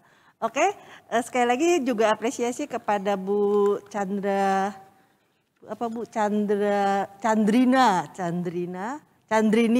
kemudian Pak Yanuar dan Pak Sumunarjati. Seperti kita ketahui untuk produk peternakan, saya dari Dijen PKH Kementerian Pertanian. Jadi seperti kita ketahui produk-produk peternakan ini memang sangat termasuk high risk lah ya, apa-apanya segala macamnya. Nah untuk itu kami sangat mendukung adanya kegiatan-kegiatan seperti ini di mana kita akan nanti lebih maju lagi ke depan untuk pengurusan terkait dengan halal. Beberapa hal yang ingin saya tanyakan, tadi sudah dijawab sebenarnya sama Pak Yanuar, cuma saya tekankan lagi bahwa alur untuk penerbitan sertifikat halal ini direncanakan 21 hari ya, Pak Yanuar tadi sudah menyatakan. Ini akan kami kembali infokan kepada para pelaku usaha yang di bidang peternakan khususnya, baik pelaku usaha besar maupun khususnya pelaku usaha UMK. Karena pelaku usaha UMK menjadi klien kami juga di Kementerian Pertanian, sama seperti petani, peternak, dan perkebun. Jadi 21 hari ini untuk yang umum, dan tadi untuk UMK 5 hari. Nah, mudah-mudahan ini proses ini sudah benar-benar kita bisa jalani sehingga dalam kurun waktu yang relatif cepat ini para pelaku usaha sudah mendapatkan izin sertifikat halal. Kemudian yang saya tanyakan lagi untuk sertifikat halal ini, karena biasanya kami juga yang UMK ini kami fasilitasi untuk mendapatkan izin edar dari BPOM. Karena tadi high risk tadi, nah untuk sertifikat halal ini apakah nanti kita masuknya per varian, misalnya kayak yogurt. Yogurt itu kan ada yang rasa stroberi, rasa coklat, itu apakah akan seperti itu atau satu produk saja? Satu lagi, kita semua tahu saat ini terutama di Kementerian Pertanian sudah mengikuti aturan dari Permen 4 RB di mana sudah tidak ada lagi pejabat struktural. Jadi yang pejabat struktural hanya Pak Menteri, Dirjen, dan Direktur. Jadi eselon 3 dan eselon 4 sudah menjadi pejabat fungsional. Nah, di kami ini ada beberapa pejabat fungsional yang latar belakangnya ya terkait dengan pangan. Selain dari pertanian juga, dari teknologi pangan khususnya. Dan dari peternakan dan kedokteran hewan. Apakah memungkinkan, contohnya kita punya pejabat fungsional pengawas mutu hasil peternakan. Nah, yang ingin saya tanyakan, apakah memungkinkan mereka untuk menjadi auditor halal? Nah, untuk itu nanti kami harus bertanya kemana nih? Misalnya, karena kan tadi ada aspek pengawasan. Aspek pengawasan ini sangat penting. Untuk itu kami akan istilahnya mensuplai SDM yang siap, yang mengerti tentang pengolahan pangan atau berlatar belakang peternakan, berlatar belakang pendidikan dokter hewan yang kira-kira bisa dikuatkan atau difungsikan menjadi auditor halal. Kemudian yang saya tanyakan lagi tentang sertifikasi halal untuk UMK ini. Kita pernah berkali rapat mereka akan istilahnya ada biaya gratis lah gitu ya untuk UMK. Kami sudah kami punya aplikasi kesisteman untuk UMK, khususnya kita sebut UPH, unit pengolah hasil peternakan, ada sekitar 2.500-an dan sudah masuk ke aplikasi. Yang bersertifikat halalnya kira-kira 10%. Nah, inilah kami ingin mendorong juga mereka untuk lebih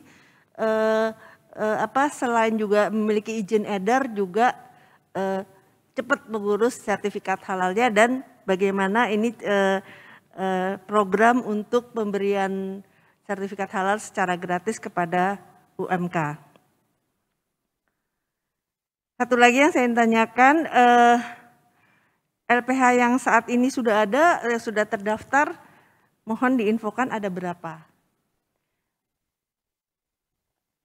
Dan sekarang yang untuk KNEKS Pak, kita biasanya ini bahas tentang pembiayaan ya. Jadi kalau alangkah lebih baiknya juga Pak, kita bikin juga, jadi nanti setelah sertifikatnya, produknya sudah masuk sertifikat halal, kita menyediakan lebih fokus lagi untuk pembiayaan terkait dengan usaha mereka. Dan pembiayaan itu tidak hanya di hilirnya, tapi di hulunya kan juga kita perlu tuh untuk peternak yang melihara sapi, ayam, kambing. Nah ini yang selama ini kami memakai KUR. Nah, mudah-mudahan dengan adanya pembiayaan syariah kita lebih safe lagi gitu. Semuanya sudah halal banget gitu. Dari mulai hulu sampai hilirnya. Itu saja mungkin dari saya. Terima kasih.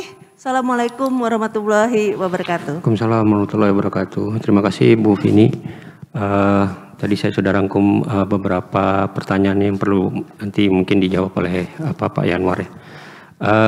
Berikutnya kami undang dari perwakilan dari mungkin dari Sukovindo dulu, Ibu Herliana Dewi. Silakan Bu Dewi, waktu dan tempat silakan. Terima kasih. Assalamualaikum warahmatullahi wabarakatuh. Selamat sore, salam sejahtera bagi kita semua. Terima kasih Bu Dewi ya. Saya sering berkomunikasi dengan Bu Dewi dalam konteksnya di standar bidang perdagangan ya Ibu ya. Kemudian Pak Jati atas paparannya dan pencerahannya. Dari tanggapan saya, kebetulan kami baru ditunjuk sebagai LPH sama dengan saudara kami, Survei Indonesia. Hal-hal yang menjadi concern kami adalah tadi sudah dipaparkan oleh Pak Jati, standar ya Pak ya. Karena dalam apapun kita melakukan sertifikasi harus standarnya itu satu. Jadi tidak membingungkan para pelaku usaha. Nah itu yang perlu segera direalisasikan. Yang kedua, kalau kita sudah 4.0 ya, ada sistem, aplikasi dan sebagainya, masing-masing akan punya. Nah integrasinya itu mesti harus disegerakan. Karena kalau tidak disegerakan integrasinya akan menyusahkan pelaku usaha. Nah, kemudian dalam hal tataran kalau kita lihat halal, aplikasi, proses, tim fatwa. Nah, pada saat di fatwanya juga harus ada SOP-nya yang sama. Karena kita tidak bisa mengikuti apa yang dimiliki oleh LPPOM, karena kan LPPOM punya prosedur sendiri. Apakah ada tata cara melakukan fatwa, prosedur yang harus kita ikuti harus sama semua LPH.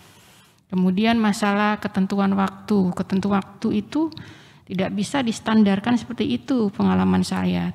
Tergantung kompleksitasnya pelaku usaha yang akan diaudit. Mungkin yang bisa disimpelkan yang kelasnya UMKM mungkin yang kecil ya. Tapi kalau semakin besar, semakin kompleks, waktunya itu tergantung dari pelaku usaha. Kita mungkin sama-sama ya Bu Dewi sebagai LS Pro, cepat tidaknya pengeluaran SNI itu tergantung dari pelaku usahanya.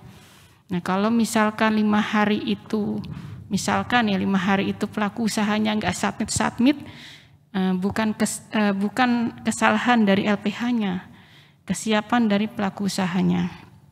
Itu mungkin yang mesti kita sama-sama duduk bersama agar bisa terrealisasi perjalanan undang-undang ini atau PP-nya dan kapan PP ini mulai diberlakukan. Kemudian kaitannya dengan pembiayaan. Pembiayaan juga kalau kita lihat Minmax itu agak-agak benar dan agak-agak juga tidak, karena masing-masingnya besaran itu tergantung komoditinya atau produk yang mau disertifikasi. Nah, ini juga harus kita pikirkan bersama. Hal-hal yang bersifat signifikan dalam proses sertifikasi harus disegerakan. Kalau tidak, realisasi dari PP ini tidak akan berjalan. Saya rasa LPPOM UI sudah sangat paham kondisi di lapangan dan juga bisa menjadi leader atau contoh bagi kita ya, jadi role model. Itu saja sih Pak. Mohon segera apa yang dipaparkan tadi direalisasikan sehingga LPH yang sudah terbentuk bisa berjalan sesuai dengan apa yang diharapkan. Terima kasih. Terima kasih Bu Herliana Dewi dari Sukovindo. Selanjutnya mungkin kami undang Pak Triwidodo dari PT Surveyor Indonesia Pak untuk tanggapannya. Mungkin agak singkat dan padat Pak. Silakan.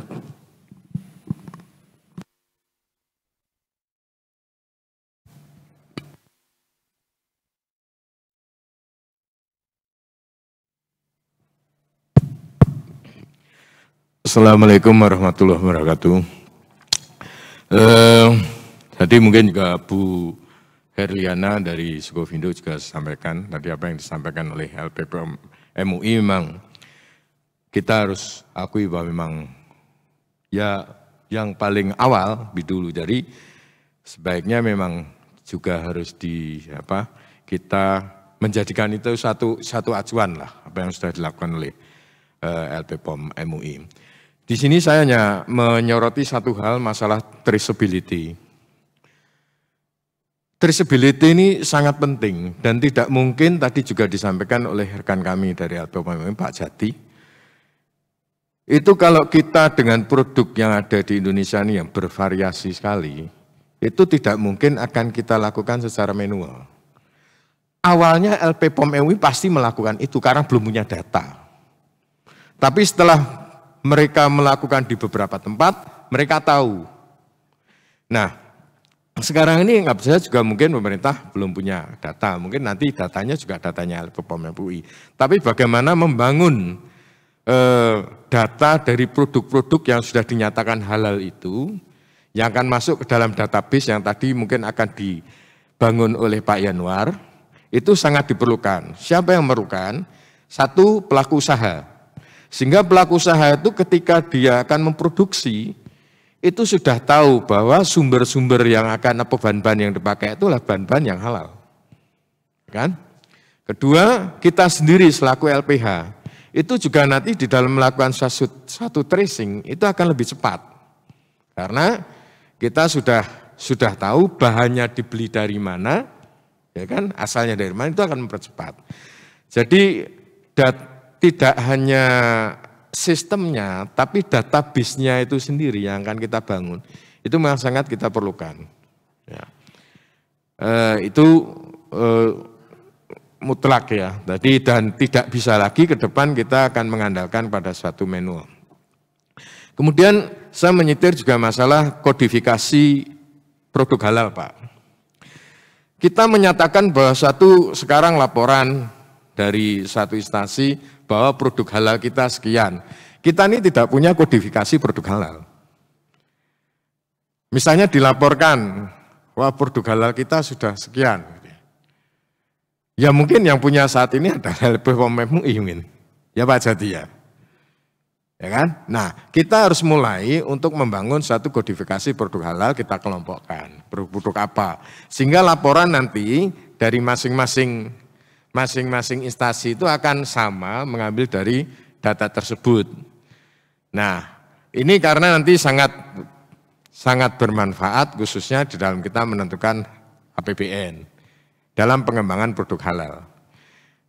Kalau nanti datanya berbeda-beda, pengambilan keputusannya kan berbeda-beda. Itu sangat perlu sekali. Terakhir saya menyampaikan mengenai masalah dalam melakukan verifikasi atau assessment dari produk halal ini atau audit istilahnya. Itu adalah SOP, Pak. SOP itu yang sekarang punya standar itu LPPM MUI. Saya juga punya SOP sendiri, Sukovindo punya. Yang akan dipakai nanti yang mana, ya kan? Tentu saja ini nanti akan menjadi suatu hal yang harus ditetapkan oleh BPJPH. Bahwa ruang lingkupnya yang dilakukan LPH seperti ini, SOP-nya seperti ini. Produk, tadi Pak Jati juga menyampaikan, produk itu sangat bervariasi, Pak. Kita mengatakan nanti bahwa dikeluarkan oleh perintah, oleh BPJPH, misalnya tolong audit produk, misalnya Kongguan, biskuit, dia mengeluarkan produk baru. Nah, atau mungkin kemasan baru. Ini harus jelas kriteria yang namanya produk itu yang bagaimana, itu nanti kaitannya kita LPH ini dengan tarif.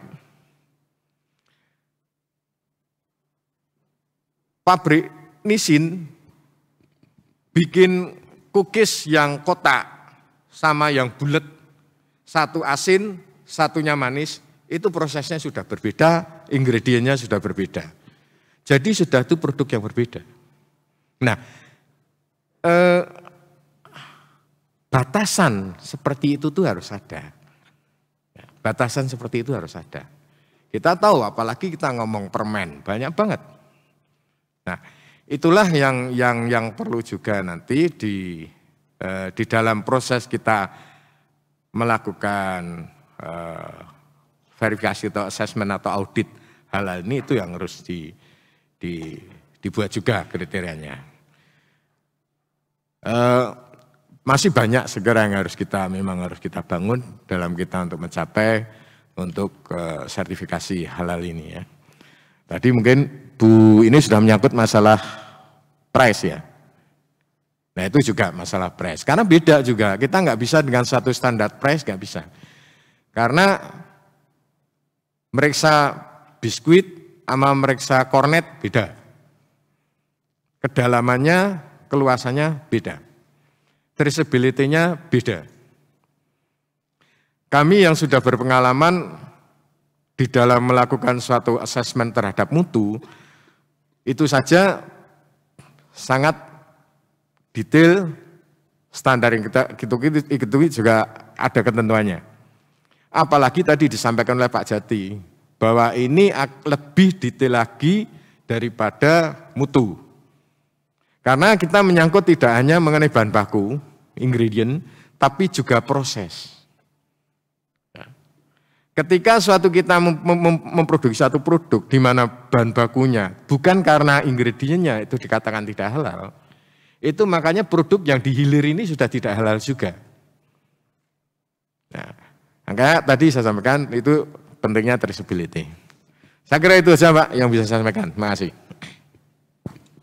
Terima kasih Pak Tri atas tanggapannya.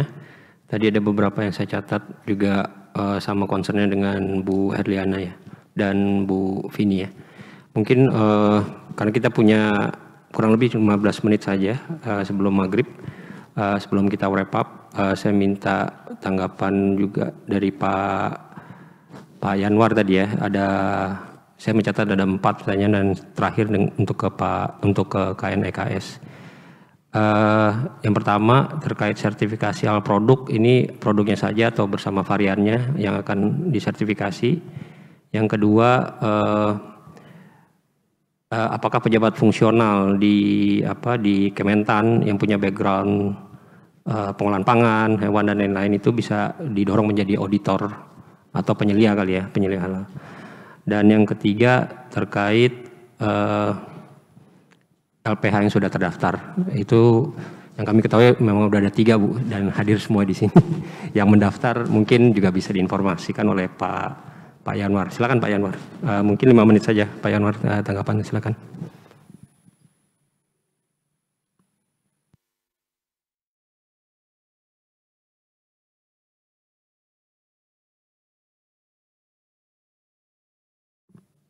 Tolong.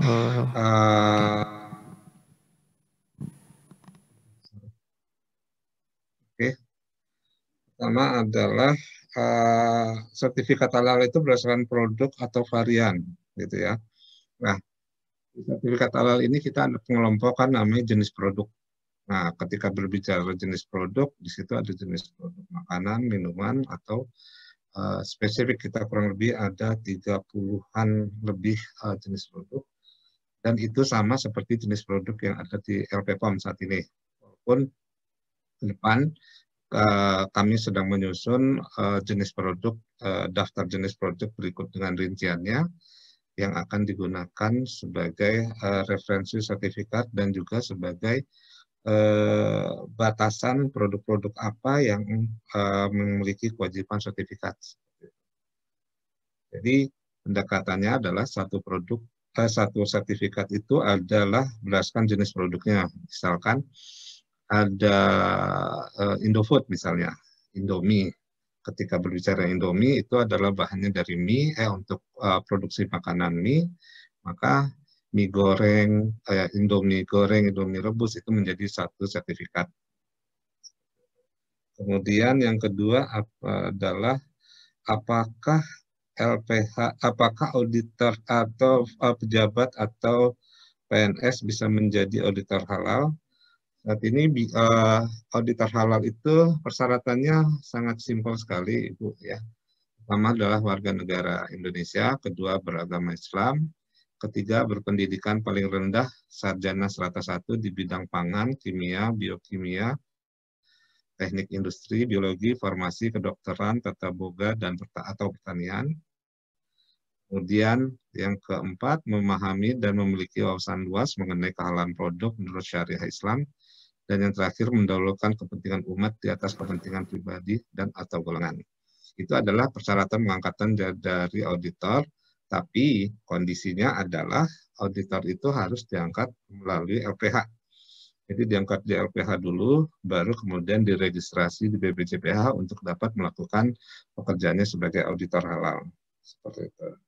Selanjutnya adalah ada berapa LPH saat ini? Saat ini yang sudah mendapat registrasi atau sudah terdaftar sebanyak 3 LPH. Pertama LPPOM, kedua adalah Sukovindo, yang ketiga ada Surveyor Indonesia, dan alhamdulillah masing-masing LPH itu sudah memiliki auditor masing-masing dan sudah mulai operasional seperti Sukovindo. Dan mungkin surveyor dalam waktu dekat ini sudah bisa operasional melayani ketika ada permintaan untuk sertifikat. Mungkin itu Pak Umar dan Ibu Vini. Terima kasih. Terima kasih Pak Yanwar atas jawabannya.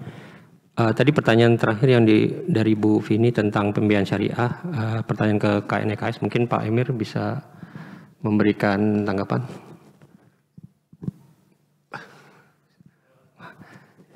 Sedikit saya Pak, silakan. Terima kasih Pak Umar. Tadi dari Bu Vini ya Bu. Terima kasih Bu. Ini suatu concern yang betul-betul penting ya. Dan di kita juga selaras, alhamdulillah Ibu, pemikiran kita di KNEKS. Kami memang juga memperhatikan ya dari hulu dan hilir. Di salah satu direktorat manajemen eksekutif KNEKS itu ada direktorat jasa keuangan sosial syariah. Dan di dalam Direktorat Jasa Keuangan Sosial Syariah itu Ibu ada divisi keuangan mikro syariah. Nah, di mana program-program mereka yang bagaimana mendorong agar para UMK ini yang dari hulu ke hilir bisa mendapatkan pembiayaan syariah. Itu tentunya berkolaborasi dengan kementerian dan lembaga anggota KNEKS seperti pertama yaitu di Kemenkop ada LPDB, dan juga di Kemenq ada program UMI dan kurs syariah. Tentunya kita dorong agar supaya UMK yang dari hulu ke hilir ini juga mendapatkan kesempatan sehingga tentunya bisa berkembang ke depan. Dan tidak hanya itu, kita juga mendorong bagaimana optimalisasi dana-dana sosial syariah ya, agar seperti zakat, infak, sedekah, wakaf ya, agar para mustahik ya, dan tentunya sebagian mustahik itu juga adalah para petani sehingga bisa mereka diberdayakan menjadi pelaku usaha yang lebih kuat. Mungkin itu secara umum, dan kami kalau diajak bekerja sama siap bekerja sama ya Pak Umar ya, insya Allah ya. Silakan. Terima kasih. Terima kasih Pak Emir atas jawabannya. Mungkin yang terakhir ini tanggapan bisa ditanggapi oleh Pak Jati ya Pak. Tadi ada concern dari Bu Dewi dengan Pak Tri hampir sama. Sebetulnya standar itu harus standar ya Bu, jangan double standar gitu. Jadi standar mana yang mau dipakai, mungkin ada bisa dikasih tanggapannya Pak Jati. Dan prosedur fatwa seperti apa pemberlakuannya supaya sama untuk LPH. Ketentuan waktu untuk semua pelaku usaha karena kompleksitas dari usaha itu sendiri gitu ya. Dan juga realisasi PP39 ini sebetulnya ada di BPJPH. Tadi juga ada pentingnya traceability oleh Pak Tri ya, tadi diangkat juga masalah kodifikasi produk halal dan data perdagangan nasional ya Pak, yang sudah menjadi salah satu program kami juga di KNEKS. Mungkin singkat saja Pak Jati kalau bisa menjawab. Terima kasih Pak Umar. Apa yang disampaikan Bu Heriana dan Pak Tri sudah satu pemikiran begitu ya, karena memang dalam dunia sertifikasi tentu kita membutuhkan standar ya. Dan yang sampai saat ini kita mengkhawatirkan belum juga di launch begitu ya. Yang bagi pelaku usaha maupun LPH tentu akan kesulitan. Kita turunannya banyak begitu. Untuk membuat skema, SOP dan seterusnya itu kan semua dari sana, termasuk ya kompetensi auditornya. Jadi makanya MUI berketetapan untuk ya kita share saja apa yang sudah kita miliki, kemudian cuma ada proses katanya harus mengikuti aturan undang-undang, ya mungkin formattingnya Pak ya, formattingnya barangkali disesuaikan begitu dengan regulasi yang ada. Ya, semoga bisa cepat. Tapi kami sudah terbuka untuk itu karena memang kita menyadari ini adalah kewajiban kita bersama untuk bisa menyegerakan visi negara kita untuk bisa menjadi perusahaan produk halal. Kemudian soal waktu dan pembiayaan memang tepat sekali, itulah yang kita rasakan. Varian apalagi dengan mandatori sertifikasi ya dalam PP ataupun Undang-Undang Ciptaker, itu varian yang pelaku usaha kan sangat luas, dari UMKM bahkan rumah tangga bahkan ya, begitu sampai industri multinasional. Nah itu bagaimana itu cara dengan kompleksitas produk dan material serta teknologi prosesnya dan banyaknya fasilitas. Itu tentu pengaturannya tidak bisa ditetapkan dalam satu tarif saja begitu. Itu sangat berbeda begitu. Ini yang harus kita diskusikan bersama agar bisa berjalan begitu. Kalau tidak kan berhenti semua begitu. Tidak akan tercapai semua juga gitu. Jadi soal waktu dan pembiayaan ini menjadi concern bagi kita, ya menjadi tidak menarik gitu kalau kemudian tidak sesuai dengan menjadi yang kewajiban kita gitu, untuk melaksanakan ini gitu. Saya kira itu ya secara umum Pak, dan ada beberapa hal yang sebetulnya BPJPH lah yang punya kewenangan untuk menjawab. Terima kasih. Terima kasih Pak Jati atas tanggapannya. Mungkin karena keterbatasan waktu juga menuju maghrib, tapi kami sudah rangkum juga beberapa poin yang nanti bisa kita olah dan didiskusikan lebih lanjut, mungkin di tim-tim kecil setelah FGD setelah ini. Mungkin yang terakhir dari Bapak Afdal untuk tanggapannya untuk sekaligus menutup sesi 4 sore hari ini. Silakan Pak. Terima kasih. Assalamualaikum warahmatullahi wabarakatuh. Saya berikan apresiasi yang sangat besar kepada Bapak Ibu yang hadir sebagai narasumber dan juga penanggap di dalam acara diskusi kita di sore ini. Bu Chandrini, kemudian Pak Yanwar, Pak Sumunarjati, tadi juga ada Bu Vini gitu ya, dan teman-teman dari Lembaga Pemeriksa Halal, dari Sukovindo, dari LPPOM MUI dan Surveyor Indonesia. Mungkin kita bisa lihat suatu hal yang sangat penting bahwa bagaimana sertifikasi halal ini bisa semakin mudah dilaksanakan. Baik untuk yang industri menengah yang besar yang memang saat ini sudah berkembang, ataupun specifically nanti juga ada segmen khusus untuk yang UMKM. Karena memang mikro dan kecil ini memiliki treatment yang berbeda. Oleh karena itu kami melihat digitalisasi adalah suatu hal yang sangat penting. Tadi dari para narasumber juga sudah menyampaikan bahwa digitalisasi akan menjadi arah pengembangan ke depan. Nah, kami berharap pengembangan digitalisasi ini tidak jalan sendiri-sendiri. Jadi digitalisasi yang berkembang ini nanti bisa kita lakukan secara bersama-sama. Apa yang dikembangkan di BPJPH nanti bisa inline dengan apa yang dikembangkan atau sudah bahkan dikembangkan di LPPOM dan juga sedang dikembangkan di Sukovindo ataupun di Surveyor Indonesia ataupun di tempat yang lain.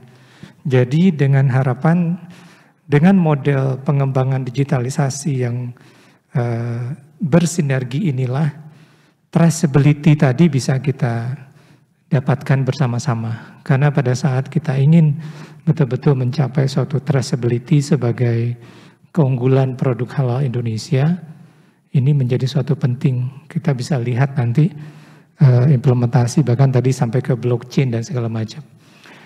Mudah-mudahan masukan dan tadi tanggapan kita catat sebagai poin-poin besar untuk kita mengembangkan ke depannya strategi dan rekomendasi regulasi pemerintah ke depan untuk pengembangan industri halal Indonesia ke depan.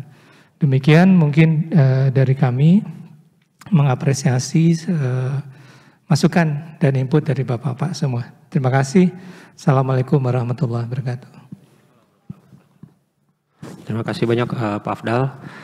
Dengan itu kami mengucapkan sekali lagi terima kasih kepada Bapak Ibu narasumber dan penanggap beserta peserta FGD pada hari ini, baik offline maupun online yang setia mengikuti dan mengobservasi diskusi sampai sore hari ini. Mungkin kita bisa akhiri dengan hamdalah, alhamdulillahirabbil alamin. Wabillahi taufiq wal hidayah. Wassalamualaikum warahmatullahi wabarakatuh. Saya kembalikan ke MC.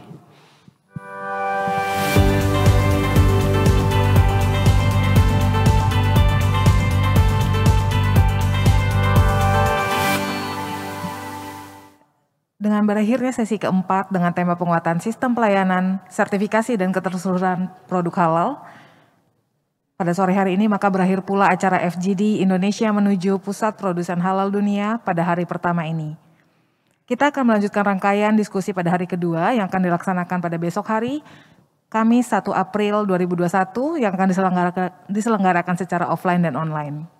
Kami mengucapkan terima kasih atas waktu dan kehadiran para direksi manajemen eksekutif, Direktur dan pejabat sekretariat KNEKS, Bapak Ibu narasumber dan para penanggap, serta seluruh hadirin. Saya mewakili seluruh panitia menyampaikan permohonan maaf apabila terdapat kata yang kurang berkenan dan kekurangan dalam penyelenggaraan acara ini. Kiranya kita semua dalam lindungan dan diberikan kesehatan oleh Tuhan Yang Maha Esa. Akhir kata, wassalamualaikum warahmatullahi wabarakatuh. Salam sejahtera bagi kita semua. Terima kasih.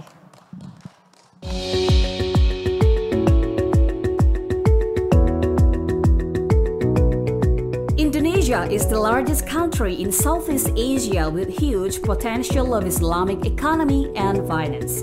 Indonesia, with an estimated population of 258.7 million people by 2016, of which around 85% practice Islam, is the country with the world's largest Muslim population.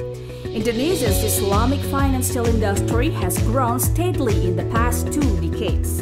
However, Indonesia's Islamic financial market share is still relatively small. The market share of Islamic banks, for example, is only 5.3% of the national banking industry. This condition is far below other countries, such as Saudi Arabia, Malaysia, and United Arab Emirates. To accelerate Islamic financial development, the government of Indonesia launched the Master Plan for Indonesian Islamic Financial Architecture, or Master Plan AXI. The Master Plan contains studies and recommendations to improve the Islamic financial industry in banking, capital market, non-bank financial institution, as well as religious social funds, which cover hedge fund, zakat, and wakaf. Furthermore, the government has established the National Islamic Finance Committee, or KNKS, through President Regulation Number 91 of 2016. KNKS is directly led by the President and Vice President, with 10 members consisting of leaders for government and independent regulators. KNKS has been entrusted to accelerate, expand, and advance the development of Islamic finance in order to promote national economic development. KNKS will also play a role in harmonizing the efforts of regulatory institutions, government, and Islamic financial industry to ensure the realization of a synergistic and progressive Islamic financial system. KNKS, synergizing efforts advancing the nation.